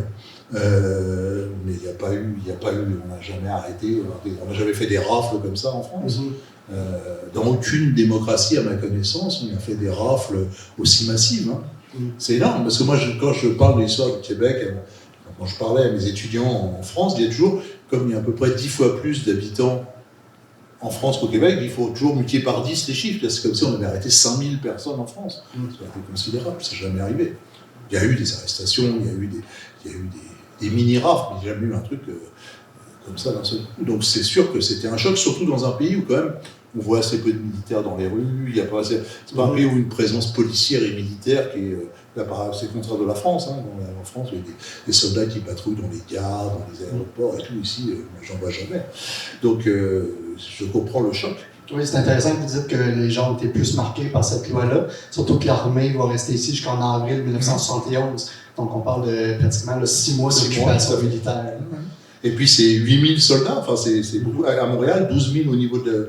Et d'ailleurs, j'ai retrouvé un film depuis il y a eu une deuxième occupation militaire, mais pour d'autres raisons, c'est en 76, où là il y a 16 000 soldats pour les Jeux Olympiques. Mais c'est drôle, ce film-là, il ne parle pas des 12 000 de 70. Pourtant, ça a dû être pour eux une espèce de répétition générale. Il y a eu la crise d'Oka au début des années 90 aussi. Je sais pas, par contre, je ne sais pas combien mais je sais pas combien de soldats, beaucoup moins, je pense. Ouais, peut-être pas 8000, mais... Non, parce que c'était très localisé. Quoi. Donc, je pense qu'ils ont déployé quelques centaines de soldats. Ils n'avaient pas besoin de mettre 8000 soldats pour contrer 50 warriors, même s'ils avaient fait la guerre du Vietnam. Ouais. En général, dans les 250 films ou documentaires, est-ce que le portrait des Felkés, c'est plutôt flatteur ou bien il dresse une vision axée là, vraiment sur la méchanceté ou le terrorisme des protagonistes? Alors, il est très largement flatteur. Il y a une petite... Alors, moi, dans un de mes présupposés, je ne parle que des films accessibles en français. C'est-à-dire des films tournés en français ou tournés en anglais. Une fois en espagnol, il n'y en a qu'un seul, mais qui sont sous-titrés ou doublés en français. Je ne parle pas des films anglophones qui ne sont pas accessibles en français. Je considère qu'ils n'ont pas été vus par les francophones, donc ils ne font pas partie. Et donc, dans les films, par contre, anglophones sous-titrés en français, comme je parlais d'October 70 ou des choses comme ça, oui, la vision est très négative. Mais dans les films québécois francophones, qui sont d'immense majorité, elle est positive. Il y a une exception, c'est un film qui s'appelle L'Otage de Karl Leblanc, sur l'enlèvement de James Richard Cross. Comme c'est surtout Cross qui parle, Cross, il n'a pas du tout été frappé par le syndrome de Stockholm, c'est-à-dire qu'il déteste les gens qui l'ont enlevé. Il est extrêmement violent avec eux, donc bien sûr l'image qui est renvoyée du film, puisque c'est surtout un entretien très long avec lui, est plutôt une image négative. Et puis il y a quand même toute une fraction quand même des gens qui se moquent des felkistes. Voilà. Parce que l'un des tout premiers films sur le FLQ, ça doit être le 3 ou 4e, parce qu'ils sont classés par ordre chronologique, c'est Le Révolutionnaire de Jean-Pierre Lefebvre, qui montre vraiment des bras cassés, qui se prennent les fils ils s'entraînent à la guerre, mais ils tombent dans la neige, ils se prennent les pieds dans les fils des détonateurs, enfin, ils sont complètement lourds, ils s'entretuent tous à la fin. Et il y a plusieurs films comme ça qui se moquent des felkistes comme étant... Ce qui était assez vrai que c'était des bras cassés. C'est pas des gens qui avaient C'était d'ailleurs incroyable, il y avait très peu, il y en a eu 3 ou 4 qui avaient une formation militaire, puis tous les autres. C'était des gens de 18, 19, 20 ans qui ne savaient pas dans quel côté on prenait un fusil, qui ne connaissaient rien aux bombes et tout. Donc c'est sûr que ce n'étaient pas des professionnels. Et donc il y a des films qui se moquent de ça. Mais globalement, l'image est très positive. Je vous dis, à part L'Otage et puis à part des films anglophones, où là, bien sûr, la vision n'est pas du tout la même. Intéressant. En 2010, à l'occasion du 40e anniversaire, Radio-Canada avait publié plusieurs documentaires reportages. Et dans l'un d'eux, on apprenait que le FLQ prévoyait prendre en otage les studios de la chaîne d'État, un peu comme dans l'excellent film V pour Vendetta. Et dans un film québécois qui s'appelle Panique de Jean-Claude Laure, ça se déroule. Okay. Il y a une prise d'otage, c'est dans mon livre ça. OK. C'était ma question justement, parce que dans le fond, le but des FLQ, c'était de créer un téléthon pour ramasser des fonds pour les ouvriers du Québec. Je voulais savoir si c'était relaté ça dans un film. Oui, c'est relaté, j'en parle dans plusieurs notices de films. Alors, c'est pas tout à fait ça l'histoire. C'est que ça naît de la Saint-Jean-Baptiste de 1968. C'est là où Langto et Paul Rose, Jacques Langto, vont faire connaissance. Ils font connaissance dans un fourgon, ils ont tous les deux été tabassés. Je ne sais plus lequel passe son t-shirt à l'autre pour qu'il essuie le sang qu'il a sur le visage. Donc ils se parlent, puis ils sont sur la même longueur d'onde. Et il y a un type qui filme ça, qui s'appelle, pas dans le fourgon, mais qui filme une fiction, qui s'appelle Pierre Harel, qui fait un film qui s'appelle Terre des Hommes, avec Pascal Gélinas, où on voit la répression policière extrêmement violente de la Saint-Jean 68. Et donc là, il y a Langto et Harel, mais aussi Paul Rose, envisagent de prendre en otage le lieutenant-gouverneur du Québec et de l'échanger contre le fait que pendant 24 ou 48 heures, suivant les sources, Radio-Canada diffuse des films qui auraient été tournés par Harel et peut-être d'autres réalisateurs, montrant la misère des Québécois. C'est ça qu'ils appelaient le Téléthon révolutionnaire.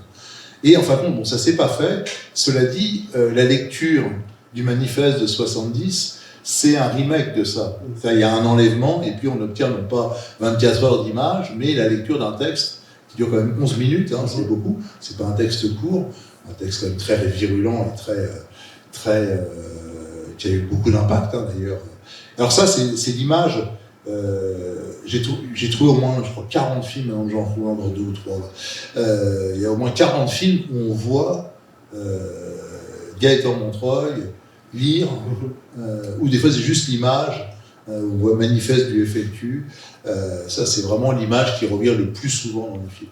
C'est pratiquement une des seules revendications qui vont être acceptées par le gouvernement. C'est leur seule victoire. Avec le sauf-conduit.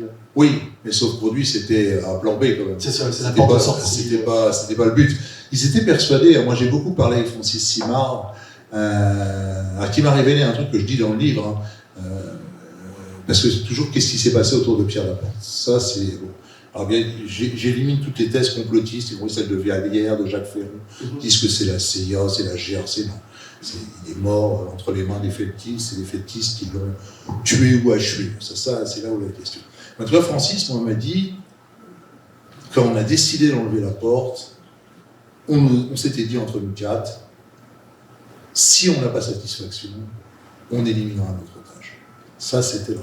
Mais ils étaient persuadés qu'ils auraient satisfaction. Ils étaient persuadés qu'on enlevait quelqu'un d'aussi important que Pierre Laporte, ils auraient satisfaction. Ça avait marché en Amérique latine. Oui, bien sûr, les Tupamaros, les groupes révolutionnaires au Brésil, face à des dictatures, hein, face à des pouvoirs qui étaient autrement apparemment violents que le gouvernement canadien, ils avaient obtenu des libérations massives. Des dizaines et des dizaines de terroristes, de militants révolutionnaires avaient été libérés. Donc ils étaient persuadés qu'ils allaient l'obtenir. Et voilà. Alors après, c'était quoi? Attends, rappelle-moi la question, c'est parce que je sais plus pourquoi j'étais parti là-dessus. Ben, si c'était relaté dans le film, là, le téléthon là, sur les ouvriers. Ah oui, ça voilà. Mais bon, voilà. Et donc, sur Pierre Laporte, oui, il y a une on sait maintenant parce que Louis Fournier en parle, mais on s'en parle dans l'otage. Enfin, pas dans l'otage, dans Karl Leblanc qui a fait le film L'otage, il a fait aussi un livre qui s'appelle L'otage. Et là, il le dit ouvertement que c'est Jacques Rose hein, qui a achevé Pierre Laporte, qui avait perdu beaucoup de sang, qui était très faible, qui l'a secoué, et puis qui a pris sa chaîne de cou, et qui l'a étranglé. On n'en saura jamais plus parce que Jacques Rose parlera jamais, Francis Simard est décédé, les deux autres n'étaient pas là. Donc voilà. Ce qu'on sait maintenant, contrairement à ce qu'en 70, c'est que les deux autres n'étaient pas là. Donc voilà, après cette histoire de savoir comment, enfin cet enlèvement, c'est sûr, ils se sont suicidés politiquement en faisant ça. Parce que c'est sûr que la population québécoise n'était pas prête à ce qu'ils exécutent un otage. C'est sûr que les gens étaient prêts, à la limite, pouvaient soutenir l'enlèvement, mais pas l'exécution. Alors surtout qu'on a su après que c'était pas vraiment une exécution. Mais ça aussi, Francis Simard, ça j'aimais beaucoup ça chez lui, et je crois que c'était partagé par les trois autres, disait de toute façon, on est responsable. À partir du moment où on enlève quelqu'un, c'est notre otage, il n'a plus aucune liberté. Donc, quoi qu'il lui arrive, c'est de notre faute.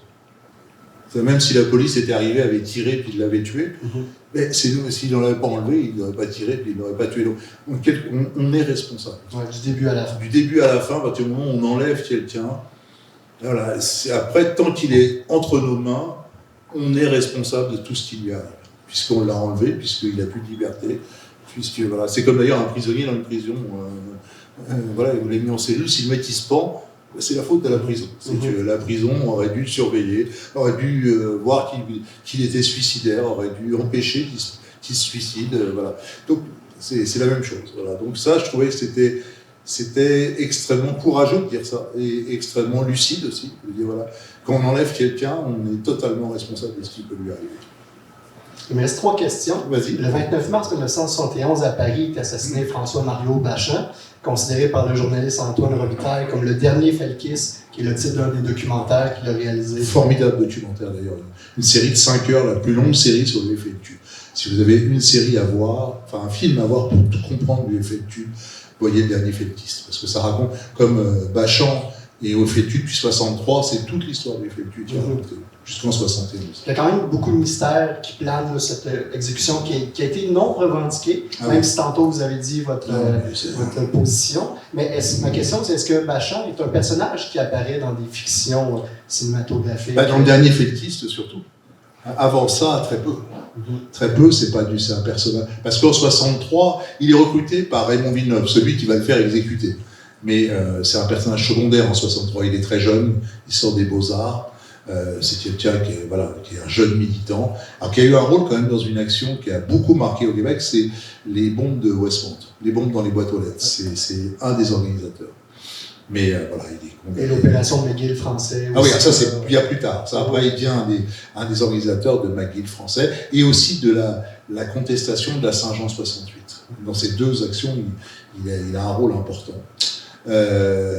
Et puis il veut pas retourner en prison, c'est pour ça qu'il se sauve à Cuba, parce que au moment de McGill français, il est menacé d'être mis en prison parce qu'ils ont découvert que les agents de la GRC filmaient leurs réunions, ils les ont chassés. Pourtant Bachand, il y a un truc qui est empêché de soit lynché par les autres militants, mais ils abandonnent leur matériel pour avoir filmé et il est poursuivi pour vol de matériel. Et donc il se dit je vais retourner en prison, parce que bien sûr il est en liberté conditionnelle. Enfin, je sais pas, il avait été condamné à 7 ou 8 ans de prison, il en a fait 2, mais il savait que s'il retournait, il risquait d'en faire très, très longtemps. Donc c'est pour ça qu'il se sauve à Cuba. Bachand était un personnage, d'après tous ceux qui l'ont connu, moi j'ai lu beaucoup de choses dessus, beaucoup de témoignages, était un personnage à la fois très radical. Beaucoup de gens disaient que c'était le militant le plus à gauche du Québec. C'était vraiment le gauchiste, ultra-gauchiste.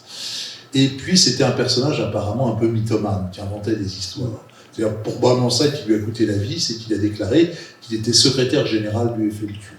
Ce qui n'a jamais existé. Il n'y a pas eu de secrétaire général, pas de président, il n'y a pas de leader maximo, je ne sais pas quoi. Et c'est ça qui a beaucoup déplu à Raymond Villeneuve. Non, maintenant, sur le fait qu'il n'y a pas grand-chose, ça on le sait sur Bachand, ça a été la police française, les autorités canadiennes, tous les historiens qui ont travaillé. Aujourd'hui, il y a un consensus pour dire c'est Raymond Villeneuve qui a envoyé Normand Roy et une femme. Alors, sur l'identité de la femme, il y a un petit doute, mais c'est probablement la petite amie de Normand Roy, mais elle est décédée, donc on ne le saura jamais vraiment, qui sont venus à Paris et qui ont exécuté Bachand. Franchement, il n'y a plus vraiment de doute. Même Raymond Villeneuve, alors Roy, il ne parle jamais là-dessus, on le voit dans le dernier Feltiste, Roy, il dit « moi je suis un soldat, je fais ce qu'on me dit de faire ». Mais bon, quand tu dis ça, quand on dit vous avez exécuté quelqu'un, il répond je suis un soldat, ça veut dire bon voilà, on m'a demandé d'exécuter. Il n'a pas nié. Voilà, et puis il n'a pas nié. Et puis quand à Raymond Villeneuve, il dit oui, on avait des désaccords, machin, non, c'est pas moi, mais bon. Le journaliste lui dit à un moment dans une interview, mais vous parlez d'épuration du FLQ. Ah oui, on a écrit ça, mais ça n'a pas fallu dire une élimination. Enfin, il suffit d'écouter l'interview pour voir que. Bon, il ne le dit pas. Il y a un problème au Canada qui n'existe pas en France, c'est qu'ici, vous n'avez pas de prescription.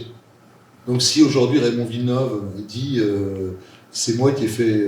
il pourrait être accusé. Il pourrait être accusé par la fille ou la petite fille. Mais il avait un enfant, Bachand.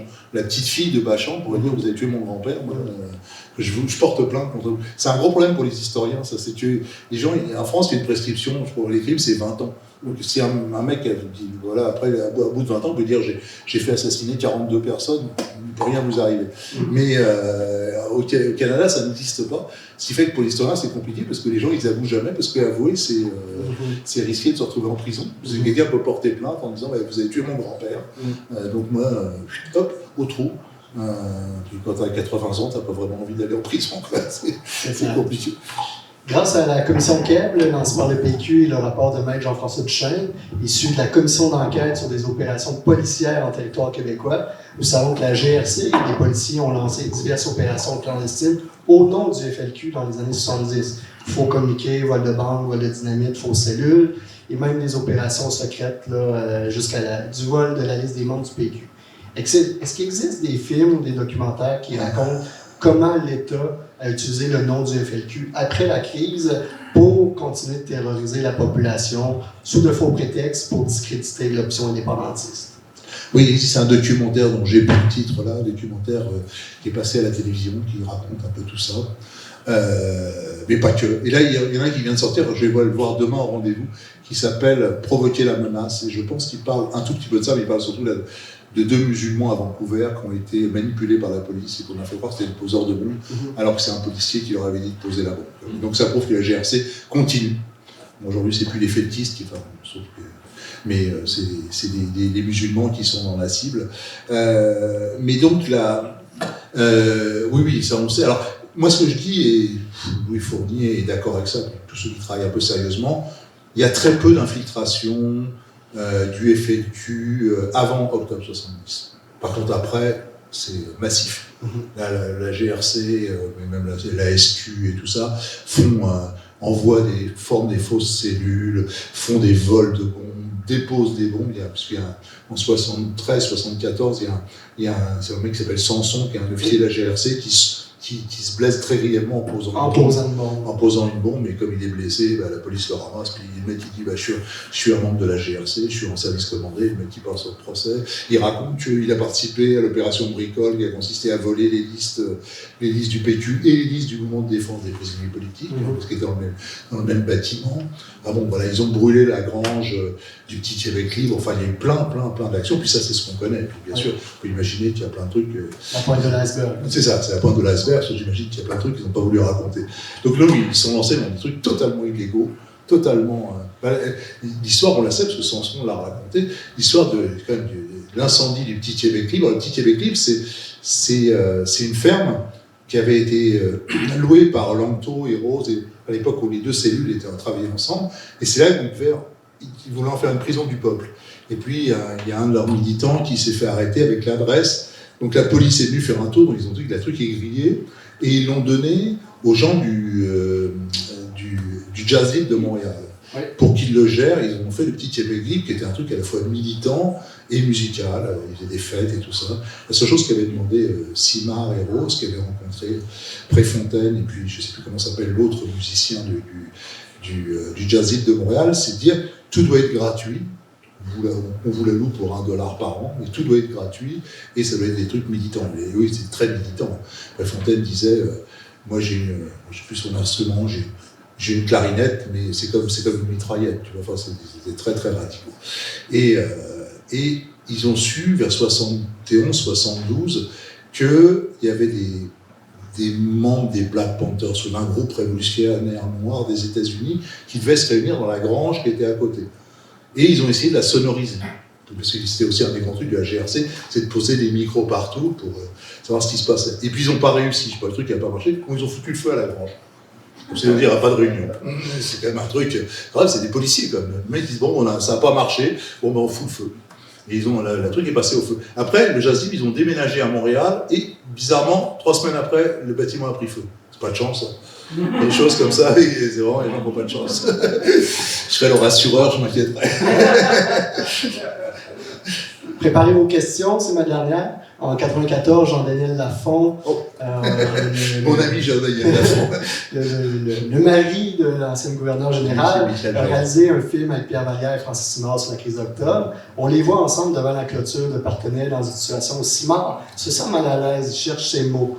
Selon Robert Comeau, ce qu'il a écrit dans son livre, Simard était encore en libération conditionnelle et ne pouvait pas parler de la crise. Mais pourtant, le film est postérieur à la sortie de son livre. Que pensez-vous de cette ambiguïté? C'est pas une ambiguïté, moi je trouve que c'est une séquence absolument formidable. Les documentaires de Jean-Daniel Lafont ne sont pas formidables, mais ce passage-là est extraordinaire. Parce que je trouve que c'est un résumé des rapports qu'il peut y avoir entre les intellectuels et des militants. Pour les gens qui n'ont pas vu le film, ça se passe devant l'endroit où la prison Partenay, c'est ça, je crois que c'est là. Et donc, c'est une discussion entre Pierre Vallière et Francis Simard. Le film s'appelle La liberté en colère. Il y a aussi Robert Comeau et Charles Gagnon qui sont confrontés. 4 personnes qui ont eu des désaccords. Et en particulier, le plus gros désaccord, c'est pas entre Gagnon et Vallière dans le film, il va exploser, même s'ils ont des désaccords profonds à l'époque, parce que l'un a rejoint le PQ, l'autre a fondé l'organisation maoïste. Mais c'est entre Simard et Vallière au sujet d'Octobre. Parce que Vallière est toujours dans l'idée que c'est un vaste complot, que ça peut pas être des Québécois qui ont assassiné Laporte, que c'est la CIA, que c'est la GRC, que c'est je ne sais pas qui. Voilà. Et Simard, alors il est gêné parce qu'il y a un problème de liberté conditionnelle, mais Simard en peut plus parce qu'il dit mais tu peux tout nous enlever, mais c'est nous qui l'avons fait. On était là, on l'a tué. C'est pas la GRC, c'est pas... Et ça, d'ailleurs, les quatre ont toujours dit ça. Je rappelle une phrase qui avait été dite par Lemieux, mais qui répétait, l'avocat du FLQ, qui répétait une phrase de Paul Rose qui était en prison. Il dit octobre 70, c'est québécois de la tuque au mitaine. Il y a personne d'autre qui est intervenu, c'est nous. On a tout fait, on a décidé. Personne nous a dit d'enlever Pierre Laporte, personne nous a dit où il était, on l'a enlevé, on l'a pris, il est mort. Voilà, on est responsables tous les quatre de ça, on l'a assumé jusqu'au bout, mais tu peux pas nous enlever ça, tu peux pas nous dire que c'est pas nous, qu'on a été manipulés ou qu'on travaillait par la police. Et c'est très marrant parce que ça m'a fait penser quelque chose qui est arrivé en France. Entre des gens qui prônent des discours extrêmement radicaux et des gens qui les prennent au pied de la lettre.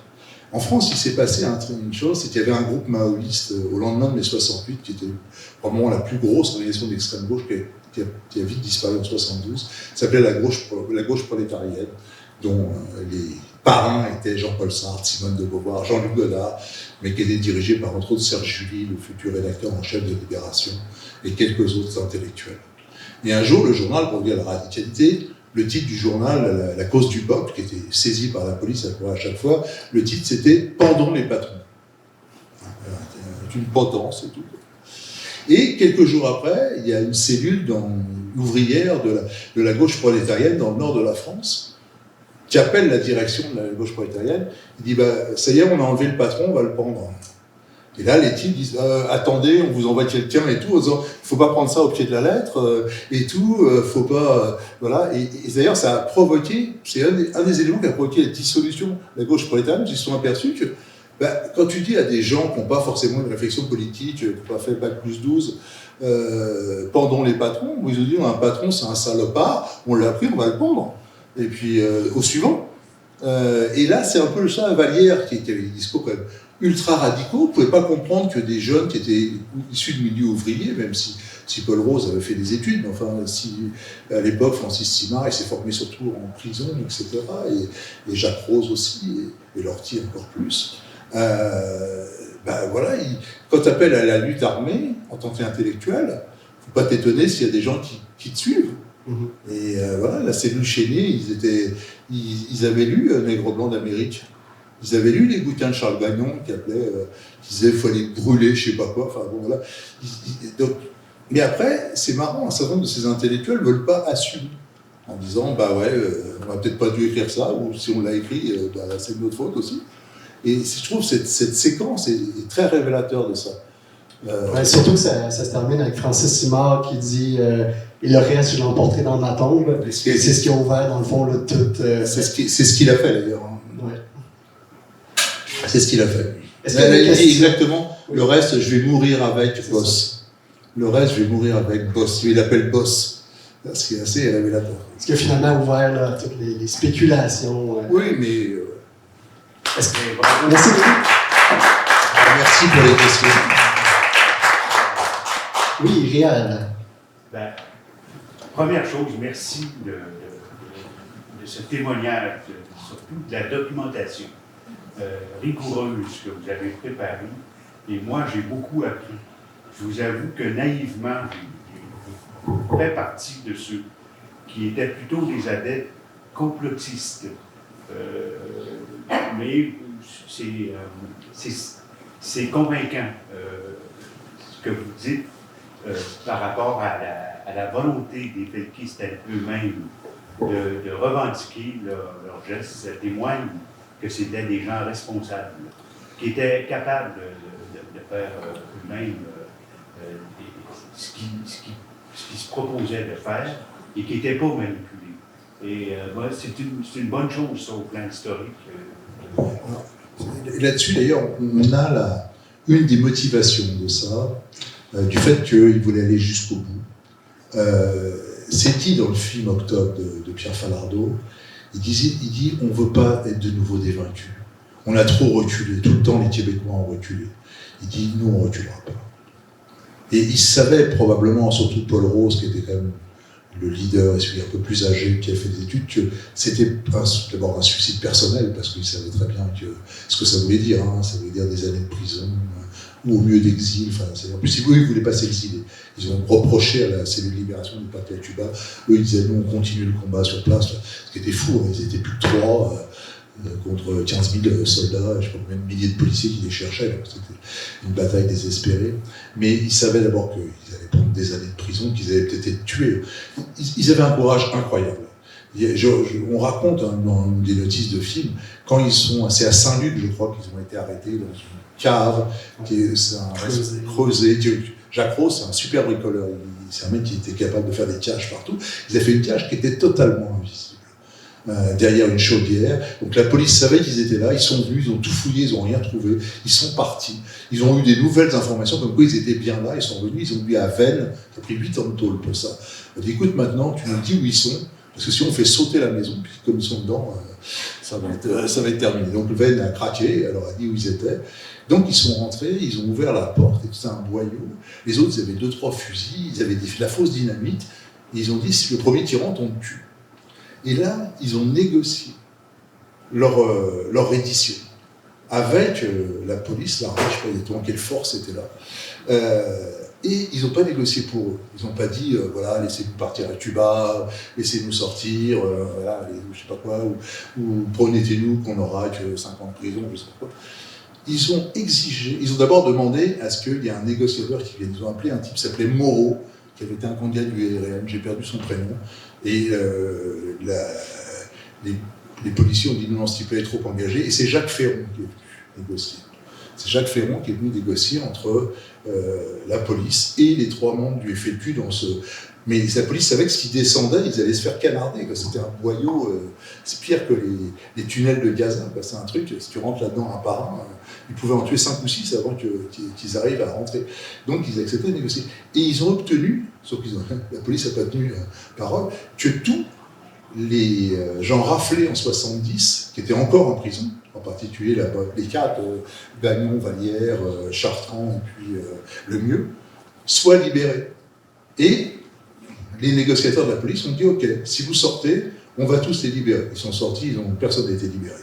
Mais ils ont négocié pour d'autres, ce qui était quand même un truc, voilà, enfin, vous imaginez, vous êtes au fond d'un boyau, ils étaient dans le froid, ils n'avaient quasiment pas mangé et tout, et les mecs continuent à négocier, ça a duré 2 jours, les négociations, pour faire libérer les types qui étaient en tôle à cause des rafles. Et ils sortent quand on leur dit, mais ils n'ont pas tenu parole. Bien sûr, la police n'a pas tenu parole. Enfin, pas bien sûr, des fois ils tiennent parole. Pour Cuba, ils ont tenu parole. Là, ils n'ont pas tenu parole. Ils n'ont pas tenu parole. Donc, mais enfin, en tout cas, et Ferron écrit là-dessus. Ferron, c'est pas dans un film, ça c'est dans. Ferron dit, moi j'étais abasourdi par le courage de ces jeunes types, quoi, qui étaient dans une situation inextricable. Enfin, ils étaient dos au mur et ils négociaient pour d'autres gens qu'eux. Ils ne disaient pas, mettez-nous dans telle prison, je sais pas, laissez ma femme, je veux voir ma femme. Mais qui négociaient pour d'autres. Est-ce qu'il y a d'autres questions? Dominique? Oui, premièrement, merci d'avoir accepté l'invitation. Merci de m'avoir invité, surtout. C'est intéressant, parce que c'est encore mieux quand c'est quelqu'un qui est pas né ici, en plus, qui en connaît plus sur notre histoire. Je connais sur cette portion de votre histoire. Je ne m'interrogez pas sur... C'est important. Mais juste une petite affaire, je vais faire mon fin finaux un peu, mais vous avez parlé des films qui n'avaient pas été faits, des fictions, qui n'avaient rien été fait sur une couple de... Vous avez nommé Louis Riel. Puis je me souvenais qu'il y avait un film qui avait été fait sur Louis Riel il y a longtemps. J'ai vérifié, puis c'est un mini-série, un téléfilm en fait. Ah oui. En 79. Là. Enfin, c'est pas totalement tard, mais c'est comme en 2 parties, un long film, mais ça mériterait d'être. Ouais. Mais oui, il y a peut-être un truc. Moi, j'ai un problème avec les films télé, c'est que c'est difficile pour moi, parce que bien sûr, j'ai pas accès à la télévision canadienne en France, où j'ai quand même la plus grande partie de mon temps. Et donc, c'est vrai qu'il est possible, mais en tout cas, il n'y a pas de film de cinéma sur Louis Riel, à ma connaissance. Il y a des documentaires, et c'est un téléfilm. Alors, en principe, les téléfilms font partie, mais si c'est sur Louis Riel, c'est normal que ça passe dans le livre, parce qu'il y a peu de chances que Louis Riel parle du FLQ. C'est pas vraiment, c'est un anachronisme assez important. Enfin, il pourrait y avoir dans une introduction un lien, mais ça serait étonnant. Mais oui, c'est possible, mais en tout cas, il n'y a pas de film de cinéma, quoi. Ça c'est sûr. La vraie question. Ouais. C'est pas une question. Juste en terminant, là, ça m'a comme Vous avez dit, par rapport aux intellectuels comme Pierre Vallière, qui s'étonnaient que des gens de la classe ouvrière, comme les Felkis, passent à l'action et tout ça. Je ne sais pas si ma réflexion est correcte, mais est-ce que ça se peut que ces intellectuels-là, c'est des gens qui avaient plus de. Qui étaient plus privilégiés, en fait, qui étaient plus éloignés de la misère, surtout celle de l'époque. Tu sais, quand on entendait parler des ceux qui sont passés à l'action, les maisons étaient en terre battue, ils en ont mangé de la marde et de la misère, là, jour après jour, puis leurs parents aussi qui se faisaient mépriser, etc. Tu sais, si on organisait les pauvres, peut-être que ça brasserait pas mal plus pour eux. Non, bien sûr, mais vous avez tout à fait raison. Les frères Rose et Francis Simard viennent c'est Valcartier, c'est ça? Ville Jacques-Cartier, qui est l'endroit considéré comme le plus pauvre du Canada. C'est des gens qui ont vraiment vécu une enfance misérable. Donc, quand on interviewe Simard ou Paul Rose qui disent nous, l'oppression, il dit on la connaissait, on l'a vécue, c'est pas un truc qu'on lisait dans les livres, on l'a vécu toute notre enfance, on a vu nos parents aller travailler 10-12 heures par jour, et puis les jours où ils partent à la retraite, pas avoir un centime devant eux, et dans la misère totale. C'est-à-dire, c'est effectivement, vous avez tout à fait raison, alors que d'autres, comme Vallière, Bagnon lui venait de la campagne, mais Vallière, lui, c'est quelqu'un qui venait d'un milieu, il a fait des études pour classique, machin, un milieu beaucoup plus privilégié. C'est sûr que ça joue beaucoup. Et d'ailleurs, on l'a vu c'est d'ailleurs les tensions qui avaient eu lieu entre les deux cellules, Libération et Chénier. C'est pas le cas de tous les membres de la cellule Libération, mais les dirigeants, Lanto et tout, eux c'était des étudiants, c'était des intellectuels, alors que la cellule Chénier, c'était surtout des ouvriers. C'est aussi pour ça,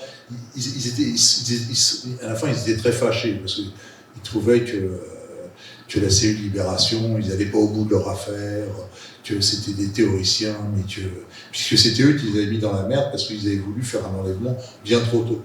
Parce que c'est ça qui a provoqué la scission entre les deux cellules au cours de l'été 70, c'est que Lanto, qui avait un frère en prison, ce qui peut expliquer un certain nombre de choses, et ses copains, qui étaient majoritaires, eux voulaient enlever quelqu'un tout de suite pour obtenir la libération, et les frères Rose et Simard et Lortie, mais Lortie avait un poids beaucoup plus faible, disaient non, il faut d'abord qu'on se réorganise, il faut d'abord qu'on refasse une autre ferme, il faut d'abord qu'on ait des armes, qu'on ait de l'argent, qu'on ait des munitions, et que là on pourra lancer une opération, mais il ne faut pas se lancer dans un truc tout de suite.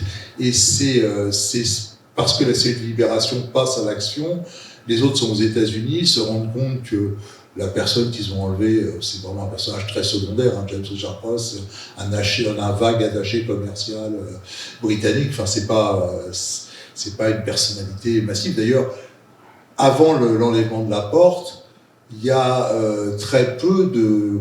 Les journaux parlent d'Octobre, mais ça fait pas la une des journaux parce que personne ne connaît ce type.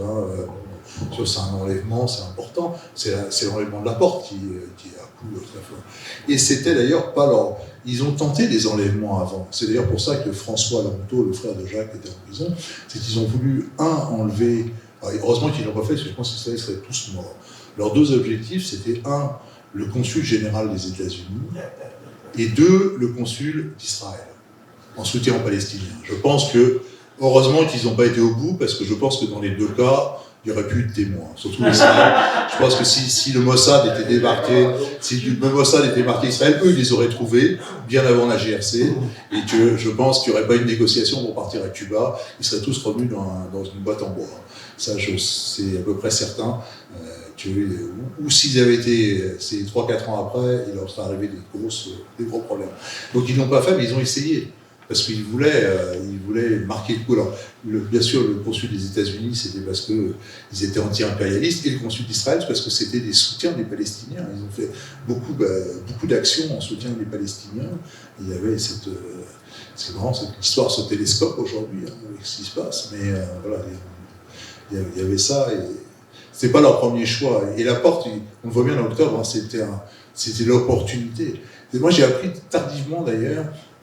Leur objectif, c'était pas d'enlever Laporte et de l'emmener dans une maison, c'est qu'ils pensaient qu'il serait chez lui quand ils arriveraient, ils voulaient le prendre en otage chez lui et négocier immédiatement avec la police. Et après, quand ils l'ont mis dans la voiture, parce qu'il était dehors, donc ils ont dit on va pas le rentrer chez lui, on va le prendre, Et il s'était dit, si jamais on est arrêté, on négociera dans la voiture. C'est pour ça que la détermination de ces types-là était incroyable. Imaginez, ils pensaient qu'ils allaient être entourés par des policiers dans une voiture et qu'ils allaient négocier la libération de leurs copains en tôle. C'était comme un truc... là, ils partaient, et même aller chez la porte, ils voulaient rentrer chez la porte, le prendre en otage, virer toute la famille si vous ne voulez pas prendre d'autres gens, et puis appeler la police en disant, on est chez la porte, maintenant vous venez négocier avec nous pour... C'est quasiment suicidaire comme truc. Hein. C'est quand même un truc où les chances de s'en sortir sont faibles. Et pourquoi Pierre Laporte? Parce qu'il était vice-premier ministre et que Robert Bourassa était à l'extérieur, il était à New York. Oui. Donc c'était lui qui représentait le premier ministre, dans le fond, oui. à ce moment-là. Non, mais ça c'est ce qui a été dit après, mais la vraie raison, c'est que c'était le mec qui était le plus près de chez eux. Aussi. Et qu'ils ont trouvé, comme on le voit dans la mort. Ça c'est un truc qui est en France et impensable. Ils trouvent son adresse dans le bottin. Mais c'est pas étonnant que James Cross est déjà séquestré puis qu'il n'y ait aucune sécurité autour du vice-premier ministre à l'époque. Mais ça, c'est... Ici, j'ai toujours été très surpris. Moi, je me rappelle, pas Louise Arel, qui était à l'époque ministre. Un jour, je rentre dans le restaurant, puis il y a Louise Arel, comme on était venu à Blois, je m'assois à sa table et tout. Il n'y a pas de garde du corps. En France, c'est impensable qu'un ministre aille manger dans un restaurant sans aucune protection. Il y a au moins un garde du corps, voire deux, voire trois, voire quatre, suivant la situation et tout ça. Là, tu rentres, tu es en train de manger avec son mari et tout. Et c'est comme quelqu'un qui était, c'était pas la personnalité la plus connue, enfin Louise Arel était connue. Elle pouvait susciter des animosités de gens qui ne l'aimaient pas. Il n'y avait personne pour la protéger, alors qu'elle était ministre en exercice. Et ça, c'est sûr qu'il y avait une... au départ, c'est pour ça qu'ils déploient l'armée canadienne au départ. C'est parce qu'ils se rendent compte qu'il faut protéger les... Mais ils protègent Ottawa au départ. C'est Ottawa qui se déploie. Ils ont peur. Apparemment, ma connaissance, le FLQ n'a jamais eu l'intention de se rendre à Ottawa pour faire quoi que ce soit. Et voilà. Est-ce qu'il y a d'autres questions? Oui, monsieur en arrière. Vous êtes en moitié de ça, puis faire un symbole bien court, je trouve que la pointe de l'iceberg, elle commence à sortir par renverse. Moi, en 70, je viens d'une famille bourgeoise, ma mère pose des petits commentaires, la police, puis gna mon père m'a vu. Tu sais, moi, je pense que les FLQ, c'est une organisation en cravate normale, tu sais, les stéréotypes quand tu es enfant. À l'école, ils n'en parlent pas. L'histoire du Québec, au secondaire 4, puis ils n'en parlent pas. Mais moi, j'ai commencé à lire, puis grâce à YouTube. Mais toi, je trouve que là, on commence à être la pointe de l'iceberg, ben, tu sais, c'est comme si la pointe de l'iceberg, ici, là. Ben, c'est qu'est-ce que je connaissais dans le temps, là, toi, t'es là, tu élargis, ça fait un renversement. Puis en plus de ça, t'es renseigné.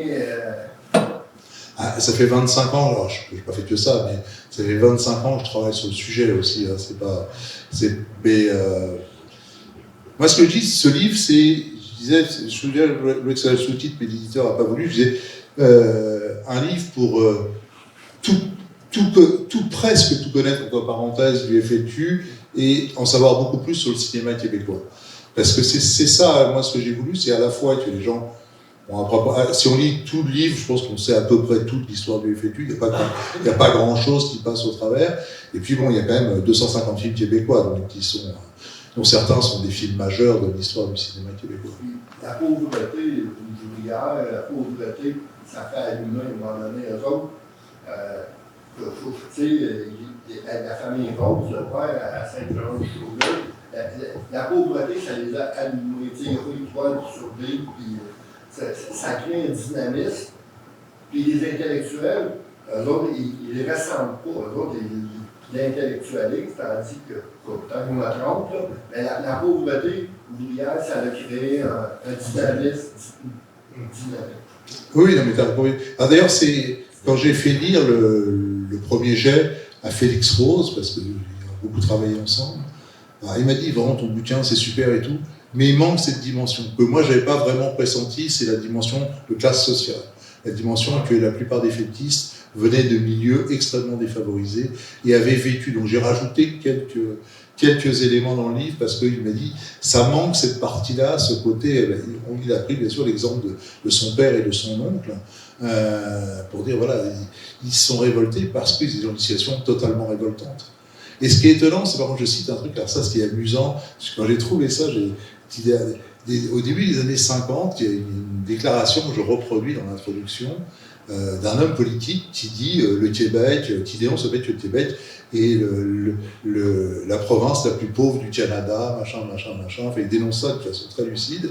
Et qui est-ce qui dénonce ça? C'est Pierre Laporte, qui à l'époque est candidat indépendant. Il n'est pas au Parti libéral. Il est battu d'ailleurs, il n'est pas élu, comme tous les candidats indépendants à peu près. Mais c'est Pierre Laporte qui dénonce.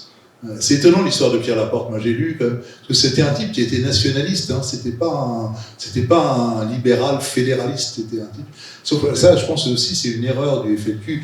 Il y a un truc qu'ils n'ont pas compris, parce qu'ils n'ont peut-être pas fait de la politique comme j'en ai fait dans des partis.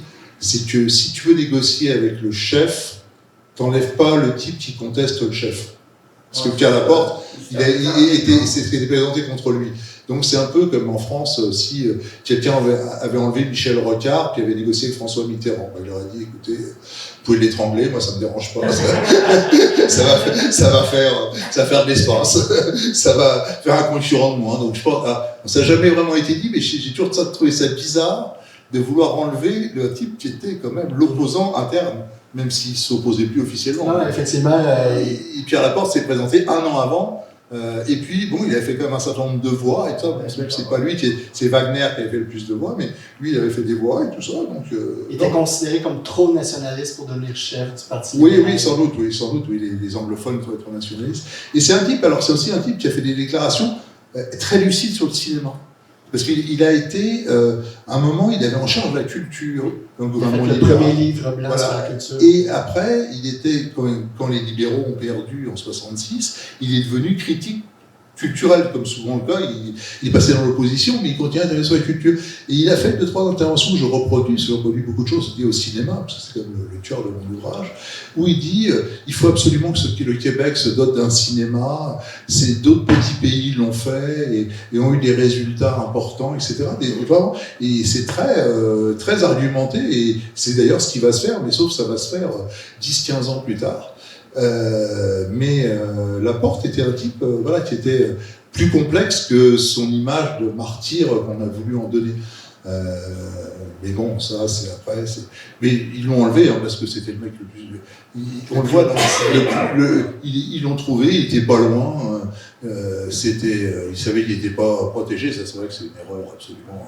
Il a été le ministre du chômage, donc oui. Ça va avoir un lien avec ça. Il a été ministre du Travail. Du Travail, c'est vrai, il avait le ministre du chômage, il était ministre du Travail. Mais il y avait quand même.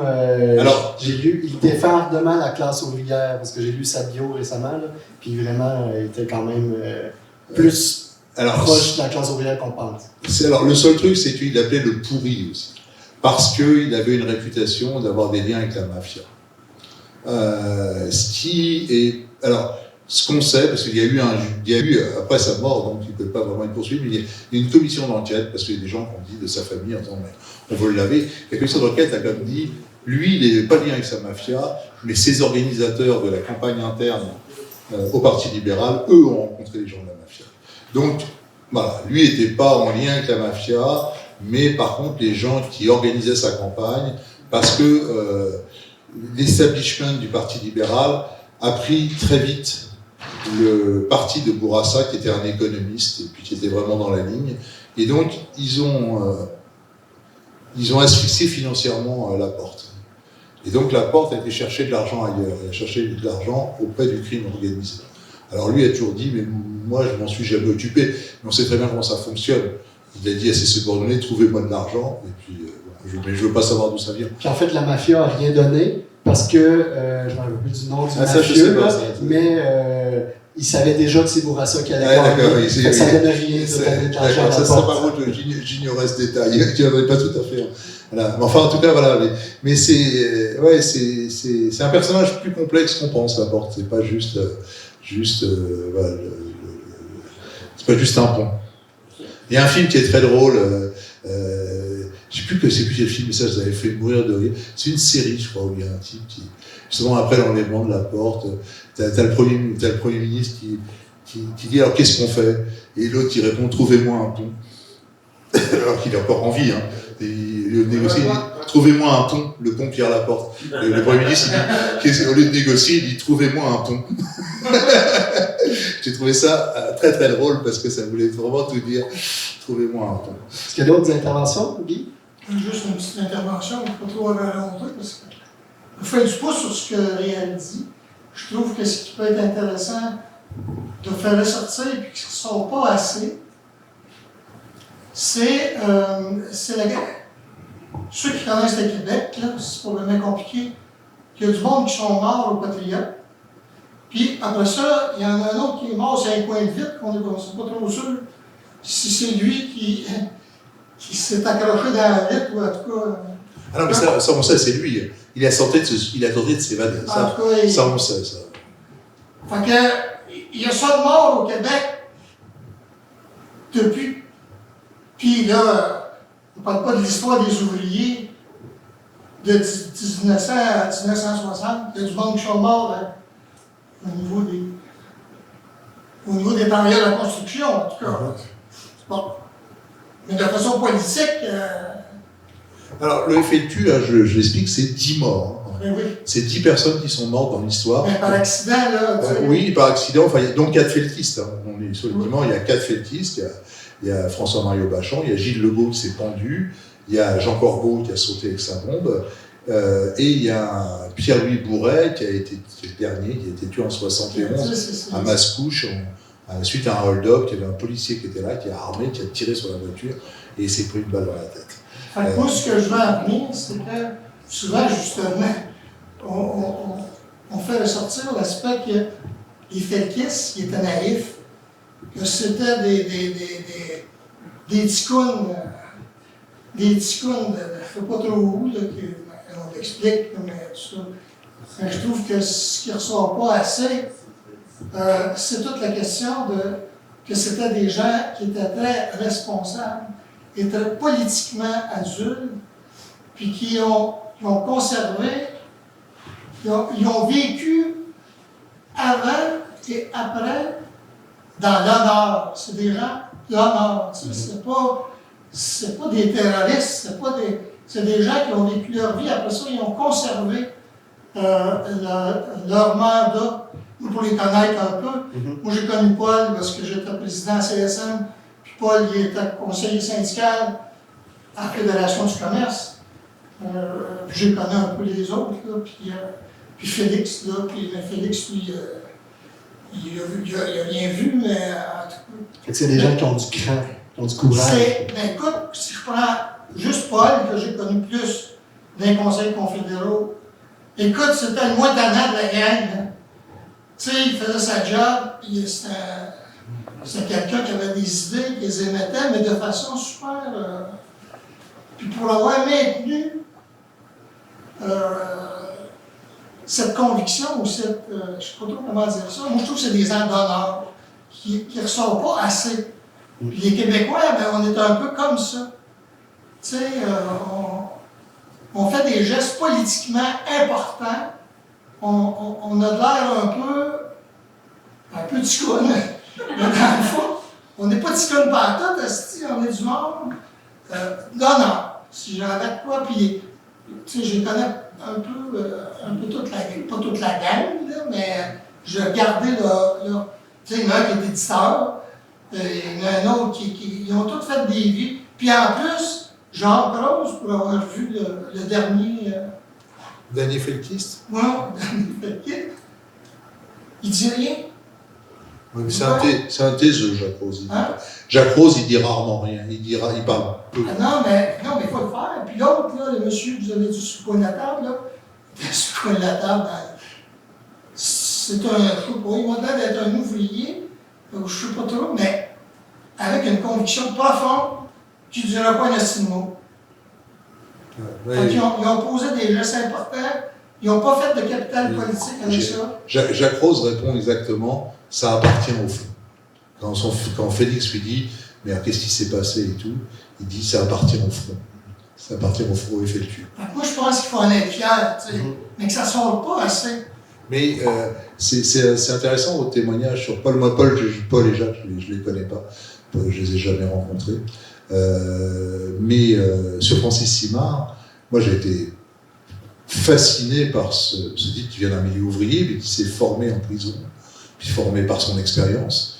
C'était un type extrêmement brillant. Et Pierre Falardeau disait que c'était son meilleur conseiller politique.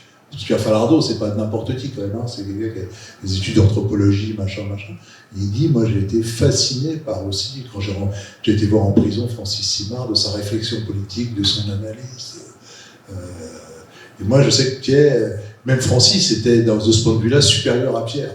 Francis avait vraiment une réflexion. Moi j'ai trouvé que c'était un des très rares militants indépendantistes qui arrivait à articuler quelque chose de très difficile, qui était la question de l'indépendance du Québec et la question autochtone. Qui est un sujet très compliqué, parce que c'est compliqué de se dire à la fois opprimé et d'être reconnaître qu'on est à la fois oppresseur. C'est une double... Ça existe dans d'autres pays, par exemple les Algériens avec les Kabyles, enfin, etc. C'est de subir une oppression et reconnaître que par rapport à d'autres gens, on les a, nous, opprimés, on les a occupés, etc. Et Francis, il y a 25 ans que ça, où ce discours était quand même très rare, lui, il était très clair là-dessus. C'était très clair que les Français, enfin les Canadiens français, avaient colonisé les autochtones, qu'on devait reconnaître ça, mais que ça ne devait pas remettre en cause l'indépendance du Québec, etc. Mais là-dessus, il ferait des nuances, mais il ne ferait pas de débat ici. Non, mais je vous dis, il avait... Non, mais je sais, mais je trouvais que sa réflexion... On ferait d'autres livres, là. Oui, non, je sais. On ferait d'autres affaires. Mais, voilà. Ben, merci pour l'intervention, Guy. Est-ce que vous avez d'autres projets d'écriture? Oui, de refaire une réédition Oui. Dans 3, 4, 5 ans, je ne sais pas, où il y aura plus de films, plus d'informations, puis de tout ce que vous m'apportez aussi de nourrir. J'ai pas d'autres projets, parce que je suis pas sûr d'avoir encore 25 ans devant moi pour faire un livre. Ou alors ça sera un petit opuscule. Ben, on vous remercie beaucoup pour votre temps. Merci à vous. On vous souhaite une bonne continuation. Merci. Merci à tous, bonne fin de soirée. Merci Jean-François pour la belle préparation que tu as faite avec les questions. Oui. Ben oui, c'est ça, je voulais voler le micro à Jean-François pour qu'on puisse aussi lui donner une main d'applaudissement. Il a travaillé très fort pour préparer cette entrevue. Historien, qui est d'ailleurs président de notre cellule des jeunes. Merci d'ailleurs grandement derrière l'organisation de cette journée. M. Carrel est encore disponible s'il y en a qui veulent se procurer son livre. Et